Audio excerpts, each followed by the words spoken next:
ನಮ್ಮ ಬದುಕಿನಲ್ಲಿ ಬರುವಂತಹ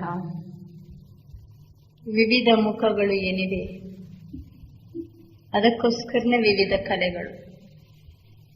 ಎಲ್ಲರ ಜೊತೆಗೆ ಸ್ನೇಹದಲ್ಲಿರೋದು ಒಂದು ಬದುಕಿನ ಮುಖ ಅಲ್ವಾ?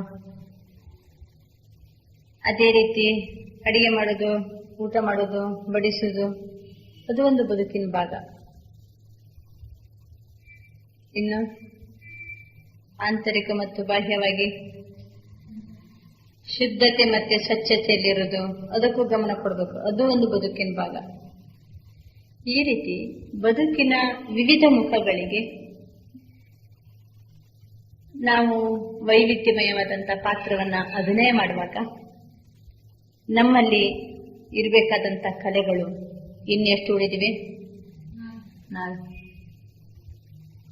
ಈಗ 12ನೇದ 13ನೇ ಬರೆಯಿರಿ.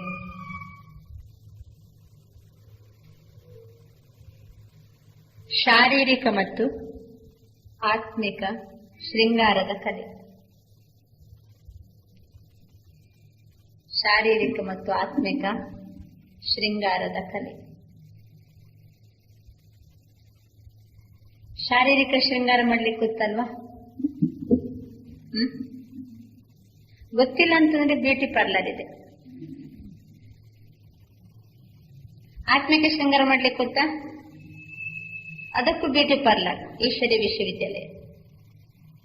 ಈಶ್ವರ್ಯ ವಿಶ್ವವಿದ್ಯಾಲಯನೂ ಒಂದು ಬ್ಯೂಟಿ ಪಾರ್ಲರ್.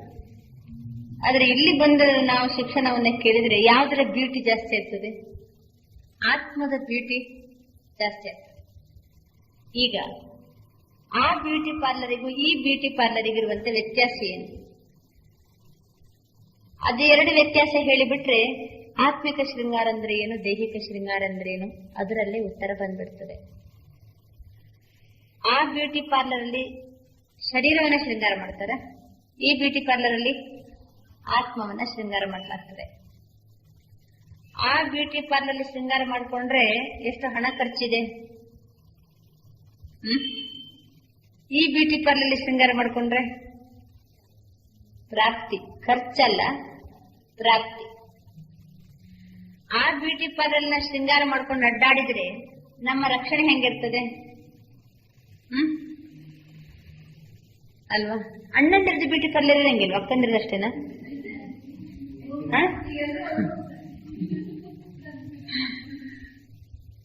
ಇರ್ತದೆ, ಆದ್ರೆ ಅಕ್ಕಂದಿರಿಗೆ ಸ್ವಲ್ಪ ಖರ್ಚು ಜಾಸ್ತಿ ಅಲ್ವಾ?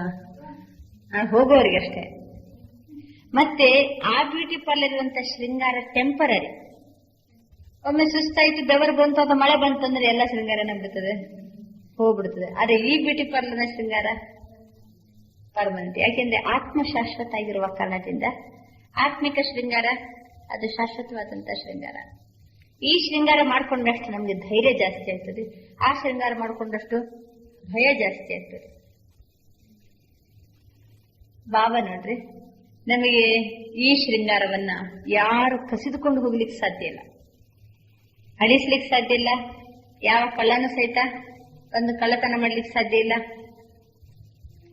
ಆಮೇಲೆ ಈ ಶೃಂಗಾರವನ್ನ ನಾವು ಮಾಡ್ಕೊಳ್ಳೋದ್ರಿಂದ ಮುಂದಿನ 21 ಜನ್ಮದವರೆಗೂ ಸಹ ಈ ಶೃಂಗಾರ ಉಳಿತದೆ.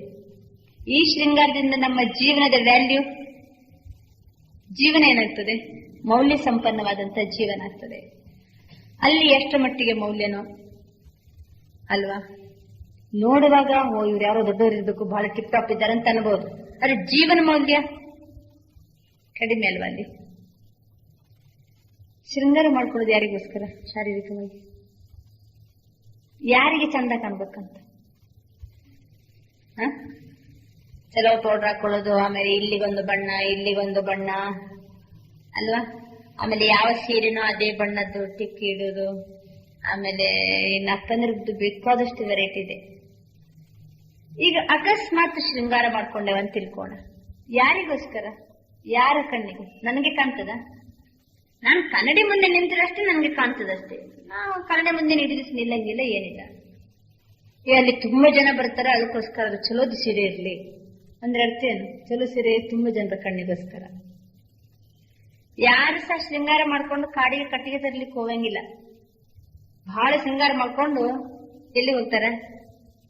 ತುಂಬಾ ಜನ ಸೇರ್ವಲ್ಲಿ ಹೋಗ್ತೀವಿ ಅಂತಂದ್ರೆ, ನಾ ದೈಹಿಕವಾಗಿ ಏನಾದ್ರು ಶೃಂಗಾರ ಮಾಡ್ಕೋಬೇಕಂತ ಸಂಕಲ್ಪ ಇದೆ ಅಂದ್ರೆ ಅದು ನಮ್ ಕಣ್ಣಿಗಲ್ಲ, ನಮ್ ಚಂದಕ್ಕಲ್ಲ, ಮತ್ತೊಬ್ಬರ ಕಣ್ಣನ್ನ ಹಾಳು ಮಾಡ್ಲಿಕ್ಕೆ, ಮತ್ತೊಬ್ಬರ ಕಣ್ಣನ್ನ ಏನ್ ಮಾಡ್ಲಿಕ್ಕೆ, ಆಕರ್ಷಣೆ ಮಾಡ್ಲಿಕ್ಕೆ.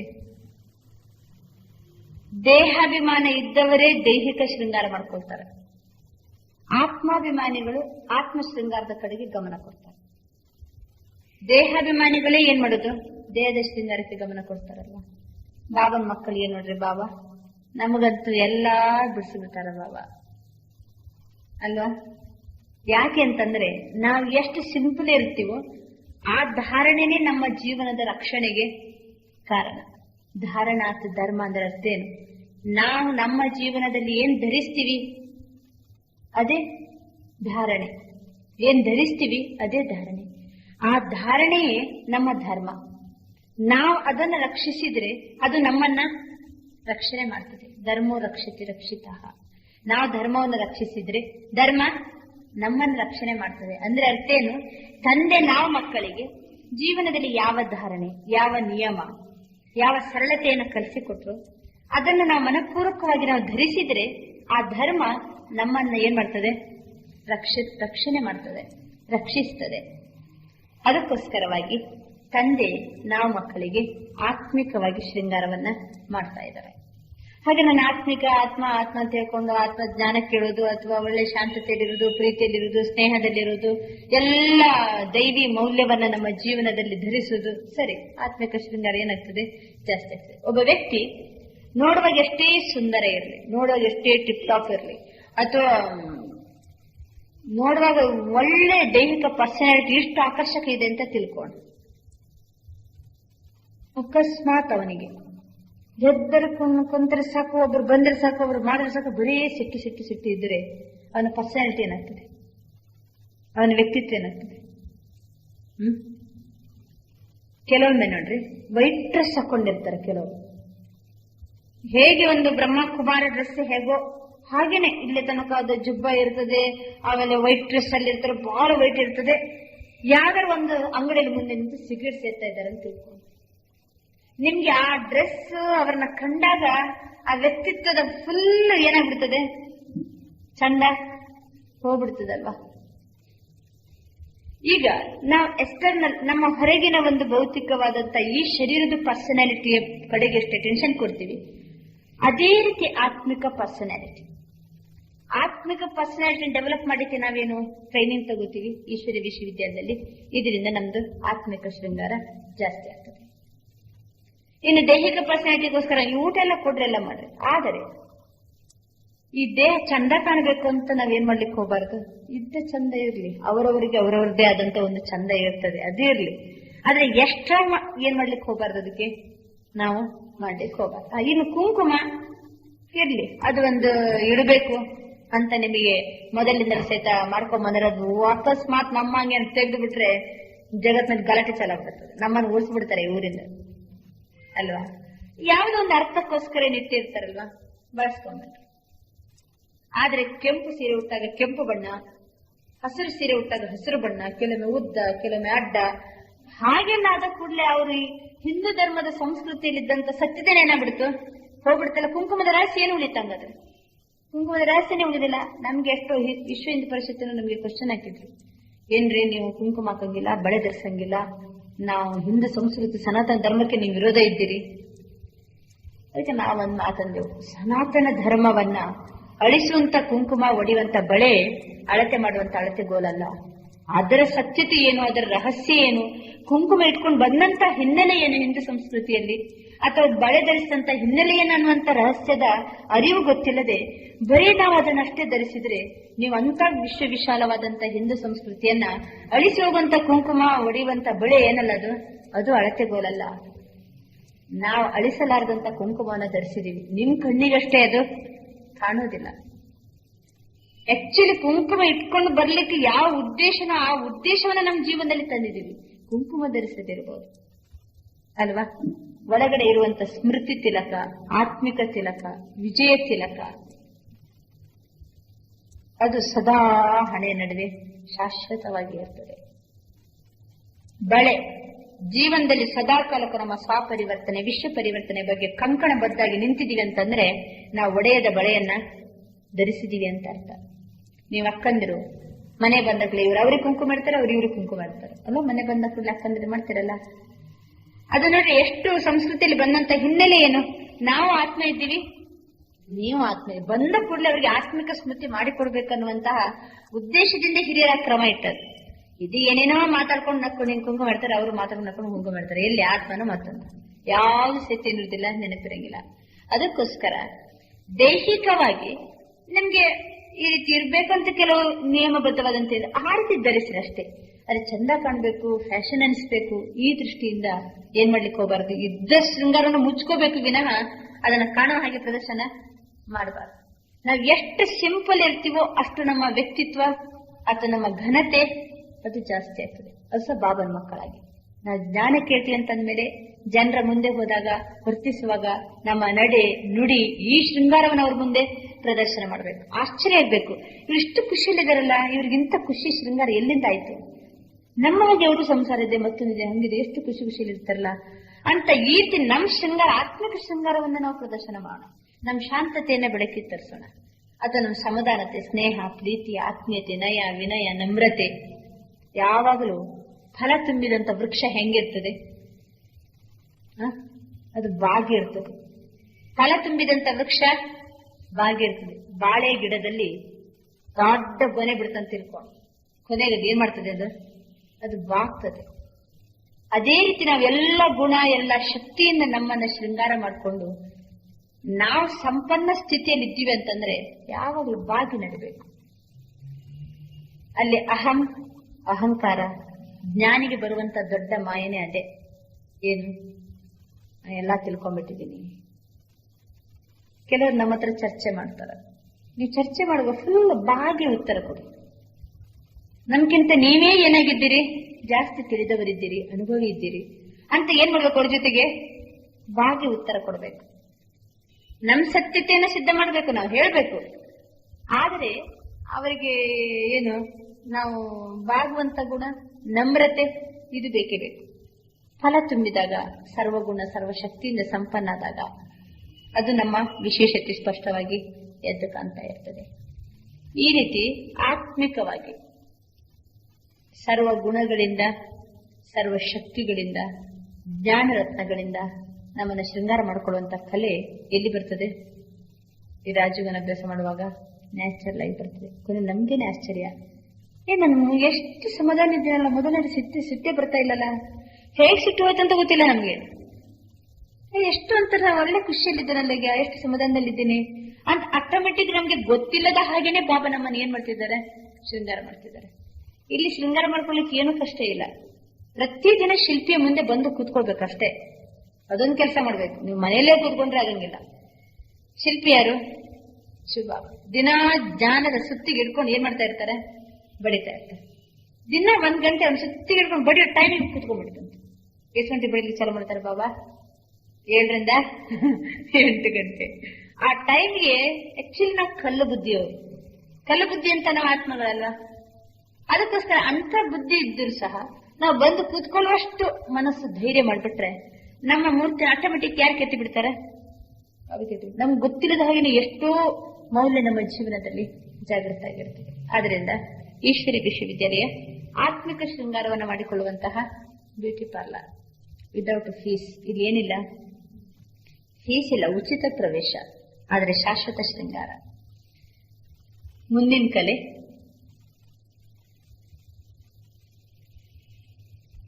ಗುಪ್ತ ಮಾಡುವ ಮತ್ತು ಪ್ರತ್ಯಕ್ಷಗೊಳಿಸುವ ಕಲೆ. ಗುಪ್ತ ಮಾಡುವ ಮತ್ತು ಪ್ರತ್ಯಕ್ಷಗೊಳಿಸುವ ಕಲೆ. Recording and broadcast. ಯಾವುದನ್ನ ರೆಕಾರ್ಡ್ ಮಾಡ್ಕೋಬೇಕು, ಯಾವುದನ್ನ ಬ್ರಾಡ್ಕಾಸ್ಟ್ ಮಾಡಬೇಕು.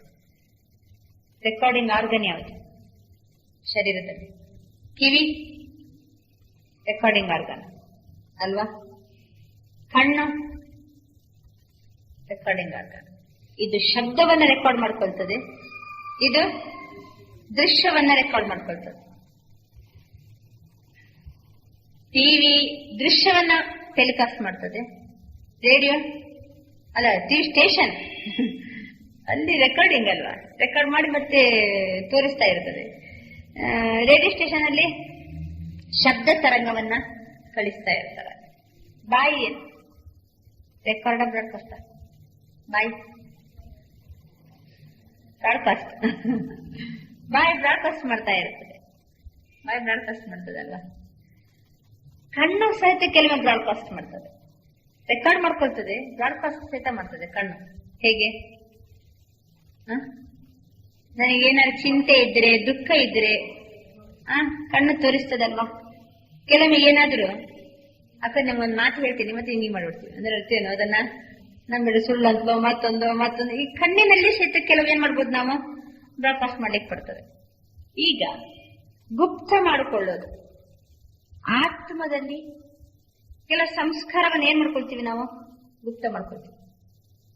ಆಮೇಲೆ ಪ್ರತ್ಯಕ್ಷ ಮಾಡೋದು. ಯಾವುದನ್ನ ಗುಪ್ತ ಮಾಡ್ಕೋಬೇಕು, ಯಾವುದನ್ನ ಗುಪ್ತ ಮಾಡ್ಕೊಳ್ತೀವೋ ಅದನ್ನೇ ಪ್ರತ್ಯಕ್ಷ ಮಾಡ್ತೀವಿ. ರೆಕಾರ್ಡ್ ಮಾಡಿದ್ದನ್ನೇ ಬ್ರಾಡ್ಕಾಸ್ಟ್ ಮಾಡ್ತೀವಿ. ಯಾರು ರೆಕಾರ್ಡ್ ಮಾಡ್ಕೊಳ್ಳೋದ್ರಲ್ಲಿ ಜಾಣರು ಅವ್ರು ಬ್ರಾಡ್ಕಾಸ್ಟ್ ಮಾಡೋದ್ರಲ್ಲಿ ಜಾಣರು ಆಗ್ತಾರ? ರೆಕಾರ್ಡ್ ಕರೆಕ್ಟ್ ಇತ್ತಂದ್ರೆ ಬ್ರಾಡ್ಕಾಸ್ಟ್ ಕರೆಕ್ಟ್ ಆಗ್ತದ? ಕಪೂರಣ್ಣವ್ರೆ ಈ ಪಟ ಎಸ್ಟಿಮೇಷನ್ ಮಾಡ್ತೀರಾ? ಯಾಕೆ ನೀವು ರೆಕಾರ್ಡ್ ಮಾಡ್ಕೊಂಡಿದ್ದೀರಿ, ಅದನ್ನ ಜಸ್ಟ್ ಎಸ್ಟಿಮೇಷನ್ ಮಾಡಿ, ಟೋಟಲ್ ಐಡಿಯಾ ಗೊತ್ತಾದ್ರೆ ಸಾಕು.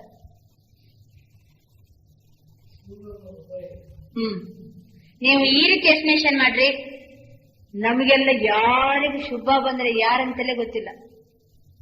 ಇವರೆಲ್ಲರೂ ಹೊಸಬ್ರು, ಈಗ ತಾನೇ ಹೊರಗಿನಿಂದ ಈ ಜನ ಬಂದು ಕುಂತಿದ್ದಾರೆ. ಇವರಿಗೆ ಬಾಬಾ ಅಂದ್ರೆ ಗೊತ್ತಿಲ್ಲ, ಶಿವ ಅಂದ್ರೆ ಗೊತ್ತಿಲ್ಲ, ಏನೂ ಗೊತ್ತಿಲ್ಲ. ಅವರಿಗೆ ಈ ಫೋಟೋ ವಿವರಣೆ ಕೊಡ್ತಾ ಇದ್ದೀನಿ ಅಂತ ತಿಳ್ಕೊಂಡ್ ಮಾಡ್ರಿ.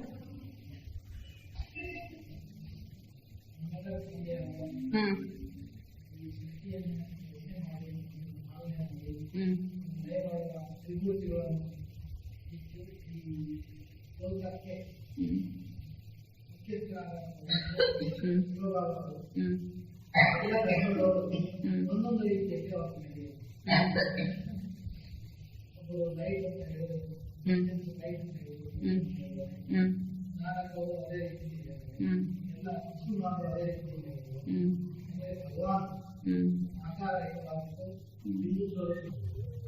ಸಮಾಜದಲ್ಲಿ ನಾವು ಯಾವುದನ್ನು ಜಾಗೃತಿಗೊಳಿಸಬಹುದು,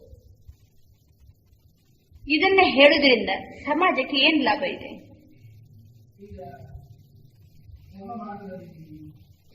ವಿಶ್ವ ಭಾತೃತ್ವವನ್ನ, ನ್ಯಾಷನಲ್ ಇಂಟಿಗ್ರಿಟಿ, ಈ ಒಂದು ಏಕೈಕ ಸತ್ಯತೆಗೆ ಸರ್ವ ಧರ್ಮದವರು ಮಾನ್ಯತೆ ಕೊಟ್ಟರು. ಅವ್ರು ಕೊಡ್ತಾ ಇದ್ದೀವಿ ಅಂತ ಅನ್ನೋದು ಸಹಿತ ಆ ಧರ್ಮದ ಜನತೆಗೆ ಅರಿವಿಲ್ಲ. ಗಾಡ್ ಈಸ್ ಲೈಟ್ ಅಂತ ಯೇಸು ಕ್ರಿಸ್ತ ಅಂದು ಹೋಗಿದ್ದಾನೆ, ಆದ್ರೆ ಫಾಲೋವರ್ಸ್ ಕ್ರೈಸ್ತ ಭಗವಾನ್ ಅಂತಾರವರು ಅಲ್ವಾ. ಎಲ್ಲ ಧರ್ಮದವರಿಗೂ ಸಹಿತ ತಂದೆ ಪರಮಾತ್ಮ ಒಬ್ಬರಂತ ಧರ್ಮಸ್ಥಾಪಕರು ಹೇಳಿದ್ರು. ಆದ್ರಿಂದ ಎಲ್ಲಾ ಧರ್ಮದ ಮನುಷ್ಯಾತ್ಮರಿಗೂ ಸಹಿತ, ಆತ್ಮ ಜ್ಯೋತಿಗಳಿಗೂ ಸಹಿತ ತಂದೆ ಪರಮಾತ್ಮ ಒಬ್ಬ ಅನ್ನುವಂತ ಸತ್ಯತೆ ಜಗತ್ತಿನಲ್ಲಿ ಪ್ರತ್ಯಕ್ಷ ಆದಾಗ ಸಹೋದರತ್ವ ಭಾವನೆ, ಜಾತಿಯ ಪ್ರಶ್ನೆ, ಈ ಜಗಳ ಕಲಹ ಈಗೆಲ್ಲ ಏನ್ ನಡೀತಾ ಉಂಟು, ಇದೆಲ್ಲದಕ್ಕೂ ಇದು ಒಂದೇ ರಾಮಬಾಣ. ಇದು ಯಾರನ್ನ ಪ್ರತ್ಯಕ್ಷಗೊಳಿಸುವುದು? ಶಿವಬಾಬರನ್ನ ಪ್ರತ್ಯಕ್ಷಗೊಳಿಸುದು. ಪರಮಾತ್ಮನ ಪ್ರತ್ಯಕ್ಷಗೊಳಿಸಿದ ಈ ಜಗತ್ತಿಗೆ ಎಲ್ಲ ಸಮಸ್ಯೆಗಳಿಗೂ ಸಹ ಪರಿಹಾರ ಸಿಕ್ಬಿಡ್ತದೆ. ಸರಿ, ರೆಕಾರ್ಡ್ ಮಾಡ್ಕೊಂಡಿರ್ತೀವಿ, ಏನ್ ಮಾಡ್ಬೇಕು? ಅದನ್ನ ವಾಪಸ್ ಮಾಡ್ಬೇಕು. ಇದೇ ರೀತಿ ನಿಮ್ಮ ಕೋರ್ಸ್ ಪುಸ್ತಕ ಇದೆ, ತಗೊಂಡಿರ್ಬೇಕಲ್ಲ ನೀವೆಲ್ಲ. ಎಲ್ಲಾ ಚಿತ್ರಗಳನ್ನು ಸಹಿತ ಒಬ್ರು ಹೊಸದಾಗಿ ಒಬ್ರು ಬಂದ್ರು, ಅವರಿಗೆ ಅದನ್ನ ವಿವರಣೆ ಮಾಡ್ಲಿಕ್ಕೆ ಕಲಿಬೇಕು. ಅದನ್ನ ಸ್ಪಷ್ಟವಾಗಿ ನಿಮ್ಗೆ ಇದ್ದು ಸ್ವಲ್ಪ ಈಸಿ ಅನ್ಸ್ಬೋದು. ಇನ್ನಲ್ಲಿ ಸೃಷ್ಟಿ ಚಕ್ರ ಇದೆ, ಸಿಡಿ ಇದೆ, ಕಲ್ಪವೃಕ್ಷ ಇದೆ, ಇವೆಲ್ಲ ಎಸ್ಟಿಮೇಷನ್ ಮಾಡ್ಲಿಕ್ಕೆ ಕಲಿಬೇಕು. ಕೆಲವು ಕ್ರಾಸ್ ಕ್ವಶನ್ ಬರ್ತದೆ.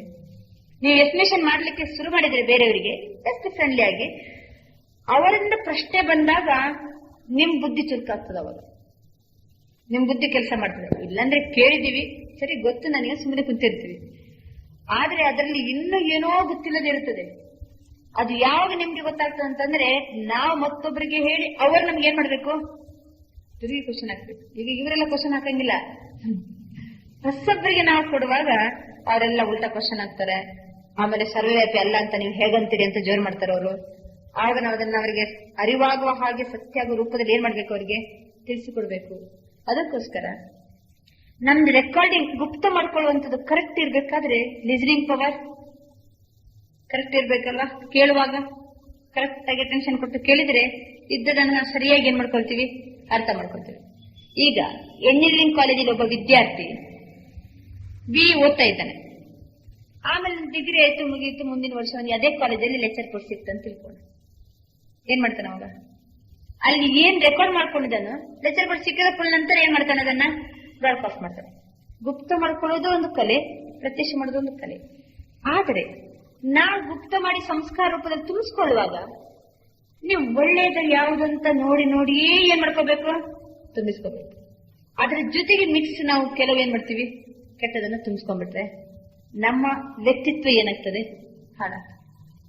ಕೆಲವೊಮ್ಮೆ ಅವರು ಎಲ್ಲಾ ರೂಪದಲ್ಲಿ ಚೆನ್ನಾಗಿದ್ದಾರೆ, ಬಹಳ ಚೆನ್ನಾಗಿದ್ದಾರೆ, ಆದರೆ ಒಂದ್ ಸ್ವಲ್ಪ ಹಿಂಗಿದ್ದಾರೆ ಅಂತ ಏನ್ ಮಾಡ್ಬೇಕು, ನಾವು ಒಂದನ್ನ ಕೆದಕ್ಲಿಕ್ಕೆ ಚಾಲು ಮಾಡ್ತೀವಲ್ವಾ.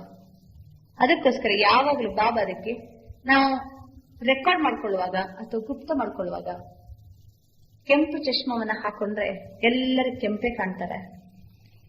ಅದೇ ರೀತಿ ಒಳ್ಳೆಯ ಗುಣವನ್ನ ನೋಡುವಂತ ಚಶ್ಮಾ ಹಾಕೊಂಡ್ಬಿಟ್ರೆ ಎಲ್ಲರಲ್ಲಿರುವಂತ ಒಳ್ಳೆಯ ಗುಣವನ್ನ ಏನ್ ಮಾಡ್ಕೊಳ್ತೀವಿ, ನಾವು ರೆಕಾರ್ಡ್ ಮಾಡ್ಕೊಳ್ತೀವಿ. ಒಳ್ಳೆಯ ಗುಣವನ್ನ ನೋಡುವಂತಹ ಕನ್ನಡಕವನ್ನ ಹಾಕೋಬೇಕು. ಅವು ಎಲ್ಲರಲ್ಲಿರುವಂತ ಒಂದೊಂದು ಒಳ್ಳೆಯ ಗುಣವನ್ನ ಕಳ್ಳತನ ಮಾಡ್ತಾ ಮಾಡ್ತಾ ನಮ್ಮಲ್ಲಿ ಗುಪ್ತ ಮಾಡ್ತಾ ಮಾಡ್ತಾ ಹೋದರೆ ನಾವೇನಾಗ್ಬಿಡ್ತೀವಿ, ಸರ್ವಗುಣ ಸಂಪನ್ನ ಬಿಡ್ತೀವಿ. ಒಬ್ರೊಬ್ಬರ ಹತ್ರ ಒಂದೊಂದು ವಿಶೇಷತೆ ಇದ್ದುದರಿಂದ ಬಾಬಾ ಸೆಲೆಕ್ಟ್ ಮಾಡಿರೋದು. ಅದಕ್ಕೋಸ್ಕರ ಎಲ್ಲರ ವಿಶೇಷತೆಯನ್ನ, ಗುಣವನ್ನ ನೋಡುವಂತ ದೃಷ್ಟಿ ಇಟ್ಕೊಂಡು ನಾವು ರೆಕಾರ್ಡ್ ಮಾಡ್ತಾ ಹೋದ್ರೆ ನಮ್ಮಲ್ಲಿ ಸರ್ವ ಸಂಪನ್ನತೆ ಬರ್ತದೆ. ಅದು ನ್ಯಾಚುರಲಿ ಬ್ರಾಡ್ಕಾಸ್ಟ್ ಸಹಿತ ಅದೇ ರೀತಿ ಇರ್ತದೆ. ನಮ್ಮ ಕರ್ಮದಲ್ಲಿ ನಾವೇನ್ ತುಂಬಿಸ್ಕೊಂಡಿದೀವಿ, ಇವರಲ್ಲಿ ಏನ್ ಗುಣ ಇದೆ ಅಂತ ನಮ್ಗೆ ಗೊತ್ತಾಗಿದೆ. ಅವಾಗ ಬಂದ್ರು, ಕುಂತು ಯೋಗ ಮಾಡಿದ್ರು, ಕ್ಲಾಸ್ ಕೇಳಿದ್ರು, ಹಿಂಗೆ ಮಾಡಿದ್ರು, ಹಿಂಗೆ ನಕ್ಕರು. ನಾವ್ ಆ ಕಡೆ ಹೋದೆ, ಇವ್ರ ಈ ಕಡೆ ಹೋದೆ. ಇವ್ರು ಹೇಗಿದ್ದಾರೆ, ಇವರ ಗುಣ ಏನು, ಇವರ ಸ್ವಭಾವ ಏನು, ಇವರಿಗೆ ಹೊಂದಿಕೊಂಡು ಹೋಗುವಂತ ಗುಣ ಇದೇನೋ, ಇಲ್ಲವರಿಗೆ ಸಹನತೆ ಇದೇನೋ ಅಂತ ಗೊತ್ತಾಗುತ್ತೆ. ಯಾವಾಗ ಪ್ರತ್ಯಕ್ಷ ಯಾವಾಗ ಆಗ್ತದೆ, ಅವರ ಜೊತೆ 4 ದಿನ ನಾನು ಕೆಲಸ ಮಾಡಬೇಕು. ಏನಾದ್ರು ಒಂದು ಪ್ರೋಗ್ರಾಮ್ ಇಟ್ಕೊಂಡು 4 ದಿನ ನಾವು ಅಕ್ಕರ ಜೊತೆಗೇನೆ ಏನ್ ಮಾಡ್ಬೇಕು, ಕೆಲಸ ಮಾಡ್ಬೇಕು. ಕರ್ಮದಲ್ಲಿ ಬಂದಾಗ ನಿಮ್ಮ ಹತ್ರ ಏನು ಒಳಗಡೆ ಸಂಸ್ಕಾರ ಇದೆ ಅದು ಗೊತ್ತಾಗುತ್ತೆ. ಕರ್ಮದಲ್ಲಿ ಬಂದಾಗ, ಆಕ್ಷನ್ ಅಲ್ಲಿ ಬಂದಾಗ, 4 ಜನರ ಜೊತೆಗೆ ಕೂಡಿ ಬದುಕುವಾಗ ನಮ್ಮ ಹತ್ರ ಸಂಸ್ಕಾರ ಹೇಗಿದೆ ಅನ್ನೋದು ಪ್ರತ್ಯಕ್ಷ ಆಗ್ತದೆ. ಉತ್ತರ ಕುಮಾರ ಅಡಿಗೆ ಮನೆಯಲ್ಲಿ ಕುಂತು ನಾನು ವೀರೇಶ್ವರ ಅಂತ ಕೊಚ್ಚಿಕೊಂಡ ಹಾಗೆ ನಾವೆಲ್ಲ ಬಹಳ ಸಮಯದಿಂದ ಯೋಗ ಅಭ್ಯಾಸ ಮಾಡ್ತೀವ್ರಿ, ನೀವು ಹೇಳ್ಕೋಬೇಡ್ರಿ. ನಾವು ಮಾತನಾಡುವಾಗ, ನಡೆಯುವಾಗ, ತಿರುಗುವಾಗ, ವ್ಯವಹರಿಸುವಾಗ ಅವ್ರಿಗೆ ಗೊತ್ತಾಗ್ಬೇಕು ಇವ್ರು ಬಹಳ ವರ್ಷದಿಂದ ಏನಾಗಿರ್ಬೇಕು, ತಪಸ್ಸೆ ಮೂರ್ತಿಯಾಗಿರ್ಬೇಕು, ಬಹಳ ವರ್ಷದಿಂದ ಇದನ್ನ ಅಭ್ಯಾಸ ಮಾಡ್ತಾ ಇರ್ಬೇಕು ಅಂತ ನಮ್ಮ ಕರ್ಮದಲ್ಲಿ ನಾವು ಅದನ್ನ ಪ್ರತ್ಯಕ್ಷಗೊಳಿಸಬೇಕು. ಆದ್ರಿಂದ ಏನ್ ರೆಕಾರ್ಡ್ ಮಾಡ್ಕೋತೀವಿ ಅದನ್ನ ಕರ್ಮಕ್ಷೇತ್ರದಲ್ಲಿ ಬಂದಾಗ ಅದು ಆಟೋಮೆಟಿಕ್ ಏನಾಗ್ತಾ ಇರ್ತದೆ, ಬ್ರಾಡ್ಕಾಸ್ಟ್ ಆಗ್ತಾ ಇರ್ತದೆ. ನಮ್ಮ ಸ್ವಭಾವ, ಸಂಸ್ಕಾರ, ಗುಣ, ನಡತೆ ಪ್ರತಿಯೊಂದು ಪ್ರತ್ಯಕ್ಷ ಆಗ್ತಾ ಇರ್ತದೆ. ಅದಕ್ಕೋಸ್ಕರ ಜನರಿಗೆ ಇಂಥ ಒಂದು ಅನುಭವ ಮಾಡಿಸ್ಬಿಡ್ಬೇಕು, ಇವರು ಸಾಕ್ಷಾತ್ ದೇವತೆನೇ ಇದ್ದಾರೆ, ಸಾಕ್ಷಾತ್ ಇವರು ದೇವತೆಯೇ. ಯಾಕಂದ್ರೆ ನಾಳೆ ನಾವು ದೇವತೆ ಆಗೋರಲ್ಲ, ಅದಕ್ಕೆ ಇವತ್ತು ಸಾಕ್ಷಾತ್ ದೇವತೆ ಅಂತ ಅವ್ರಿಗೆ ಏನಾಗಬೇಕು, ಅನುಭವ ಮಾಡಿಸ್ಬೇಕು. ನಾವು ನಮ್ಮ ಮುಖದಲ್ಲಿ ಪವಿತ್ರತೆ, ದಿವ್ಯತೆ, ನಮ್ರತೆ, ಹರ್ಷಿತ ಮುಖತೆ. ದೇವತೆಗಳ ಮುಖ ನೋಡ್ರೆ ಹೆಂಗಿರ್ತದೆ ನೋಡ್ಕೋಬೇಕು, ನನ್ನ ಮುಖ ನೋಡ್ಕೋಬೇಕು. ಪ್ರತಿದಿನ ಏನ್ ಆಬ್ಜೆಕ್ಟ್ ಅನ್ನು ನೋಡ್ರಿ, ನಾರಾಯಣನ ಮುಖ ನೋಡ್ರಿ, ಒಂದು ಕನ್ನಡಿ ಇಟ್ಕೊಳ್ರಿ. ಬಾಬಾ ಮುಂದೆ ವಾಣಿಯಲ್ಲಿ ಹೇಳಿದಾರಲ್ಲ ಈ ಮಾತನ್ನ, ಕನ್ನಡಿ ಇಟ್ಕೊಳ್ರಿ, ಈಚೆಯಿಂದ ಲಕ್ಷ್ಮಣ ಫೋಟೋ ನೋಡ್ರಿ, ಕನ್ನಡಿಯಲ್ಲಿ ಮುಖ ನೋಡ್ಕೊಳ್ರಿ, ಅದು ನೋಡ್ರಿ, ಇದು ಎಷ್ಟು ಮಟ್ಟಿಗೆ ದಿವ್ಯತೆ ಬಂದಿದೆ ನನ್ನ ಹತ್ರ, ಎಷ್ಟು ಮಟ್ಟಿಗೆ ಪವಿತ್ರತೆ ಇದೆ, ಎಷ್ಟು ಮಟ್ಟಿಗೆ ಸ್ವಚ್ಛತೆ ಇದೆ. ಈ ರೀತಿ ನಾವು ನಮ್ಮ ಒಳಗಡೆ ಗುಪ್ತ ಏನ್ ನಾವು ರೆಕಾರ್ಡ್ ಮಾಡ್ಕೊಂಡಿದೀವಿ ಅದನ್ನು ಸಹ ನಾವು ಗಮನಿಸ್ತಾ ಇರ್ಬೇಕು. ಅದರಿಂದ ತುಂಬಿಸ್ಕೊಳ್ಳೋದು ಒಂದು ಕಲೆ, ಅದನ್ನ ಪ್ರತ್ಯಕ್ಷ ಮಾಡೋದು ಸಹ ಒಂದು ಕಲೆ. ಈಗ ಮುಂದಿದ್ದು ನಿದ್ರಿಸುವ ಮತ್ತು ಜಾಗೃತರಾಗುವ ಕಲೆ. ನಿದ್ರೆ ಮಾಡ್ಲಿಕ್ಕಂತೂ ಬರ್ತದೆ, ಆದ್ರೆ ನಿದ್ರೆ ಮಾಡೋದು ಒಂದು ಕಲೆ ಇದೆ. ಮಲಗಿದ ಕೂಡ್ಲೆ ಮುಸ್ಕಾಕೊಂಡು ಗೊರ್ರ ಅಂತ ಹೇಳ್ಕೊಂಡು ಏನ್ ಮಾಡೋದಲ್ಲ, ಗೊರ ಕಡಿಲಿಕ್ಕೆ ಚಾಲು ಮಾಡೋದಲ್ಲ. ಹಿಂದೆ ಬಾಬಾ ಮಕ್ಕಳು ಮಲಗುವಾಗ ರಾತ್ರಿ ಎಲ್ಲ ಚೆಕ್ ಮಾಡ್ತಿದ್ರಂತೆ, ರಾತ್ರಿಯಾಗ ಎಲ್ಲ ಮಕ್ಕಳು ಮಲಗುವಾಗ ಎಲ್ಲ ಬಂದು ಏನ್ ಮಾಡ್ತಿದ್ರು ನೋಡ್ತಿದಾರಂತೆ, ಯಾರು ಸತೋಪ್ರಧಾನ ನಿದ್ರೆಯಲ್ಲಿದ್ದಾರೆ, ಯಾರು ತಮೋಪ್ರಧಾನ ನಿದ್ರೆಯಲ್ಲಿದ್ದಾರೆ ಅಂತ. ನಿದ್ರೆ ಮಾಡುವಾಗ್ಲೂ ಸಹಿತ ಅವರ ಮುಖ ನೋಡಿದ್ರೆ ಒಳ್ಳೆ ಕಳೆ ಕಾಣ್ತಾ ಇರ್ಬೇಕು. ಏನ್ ಪರಿವೇ ಇಲ್ಲದಂಗೆ ಏನು ಗೊರಕೆ ಹೊರ್ಕೊಂಡು ಮಲಗ್ತೀವಲ್ಲ ಹಿಂಗೆ, ಅದು ಸತೋಪ್ರಧಾನತೆ ಅಲ್ಲ. ಅದಕ್ಕೆ ನಿದ್ರೆ ಮಾಡೋ ಕಲೆ ಅಂತಂದ್ರೆ ಹೇಗೆ ಅಂತಂದ್ರೆ, early to bed, early to rise. ಬೇಗ ಮಲಗಬೇಕು, ಬೇಗ ಏಳ್ಬೇಕು. ಇದು ಯೋಗಿ ಜೀವನ. ಆದರೆ ಈಗ ಈ ಜಗತ್ತಿನ ಭೋಗಿ ಜೀವನ ಏನಾಗಿದೆ, ಲೇಟ್ ಮಲಗೋದು, ಲೇಟ್ ಏಳೋದು. ಅದು ಯೋಗಿ ಜೀವನ ಅಲ್ಲ. ಬೇಗ ಮಲಗ್ರಿ. 9:30 10 ಗಂಟೆಗೆ ಮಲಗಿರ್ಬೇಕು. ಬೆಳಿಗ್ಗೆ ನೀವು ಮಲಗುವಾಗ ಬಾಬುರವರಿಗೆ ಎಷ್ಟು ಗಂಟೆಗೆ ಏಳ್ಬೇಕಂತ ರಿಂಗ್ ಮಾಡಿ ಹೇಳ್ತಿರೋ ಅಷ್ಟು ಗಂಟೆಗೆ ಏಳಿ. 6 ಗಂಟೆಗ 3 ಗಂಟೆಗೆ ಹೇಳ್ರಿ. ನಿಮ್ಗೆ ಬೇಗ ಜಾಸ್ತಿ ಪುರುಷಾರ್ಥ ಮಾಡಿಸ್ಬೇಕಂತ ಬಾಬಾ ಕೆಲವೊಮ್ಮೆ ಬೇಗ ಎಬ್ಬಿಸ್ತಾರೆ. ಇವಾಗ ಇಷ್ಟು ಬೇಗ ಯಾಕಪ್ಪ ಅಂತ ಹೇಳಿ ಮಲ್ಕೋತೀರಂತಂದ್ರೆ, ನಾನು ಇಷ್ಟು ಅರ್ಜೆಂಟ್ ಯಾಕೆ ಪುರುಷಾರ್ಥ ಮಾಡ್ಲಿ ಅಂತ ಅರ್ಥ ಅಲ್ವಾ? ಅದಕ್ಕೋಸ್ಕರ ಬೇಗ ಮಲಗ್ರಿ, ಬೇಗ ಹೇಳಿ. ಮಲಗೋಕ್ಕಿಂತ ಮೊದಲು ನಿಮ್ಗೆ ಒಳ್ಳೆ ಯೋಗ ಯುಕ್ತ ನಿದ್ರೆ ಬರ್ಬೇಕಂದ್ರೆ ಕೆಲವು ಯುಕ್ತಿ ಇದೆ. ಮಲಗೋಕ್ಕಿಂತ ಮೊದಲು ನಿಮ್ಗೆ ಏನಾದರೂ ಮನೆಯದ್ದು ವ್ಯವಹಾರದ ಬಗ್ಗೆನೋ, ಏನು ನಾಳೆದ್ದು ಏನಾದ್ರು ಪ್ರೋಗ್ರಾಮಿನ ಬಗ್ಗೆನೋ ಏನ್ ಮಾತಾಡ್ಬೇಕಂತಿದ್ರೆ ಒಮ್ಮೆಲ್ಲ ಮಾತಾಡಿ ಮುಗಿಸ್ತೀರಿ. ನಿದ್ರೆ ಮಾಡೋದಕ್ಕಿಂತ ಮೊದಲು ಒಂದು ಅರ್ಧ ಗಂಟೆ ಆದ್ರೂ ಮೌನ ಮಾಡಿ.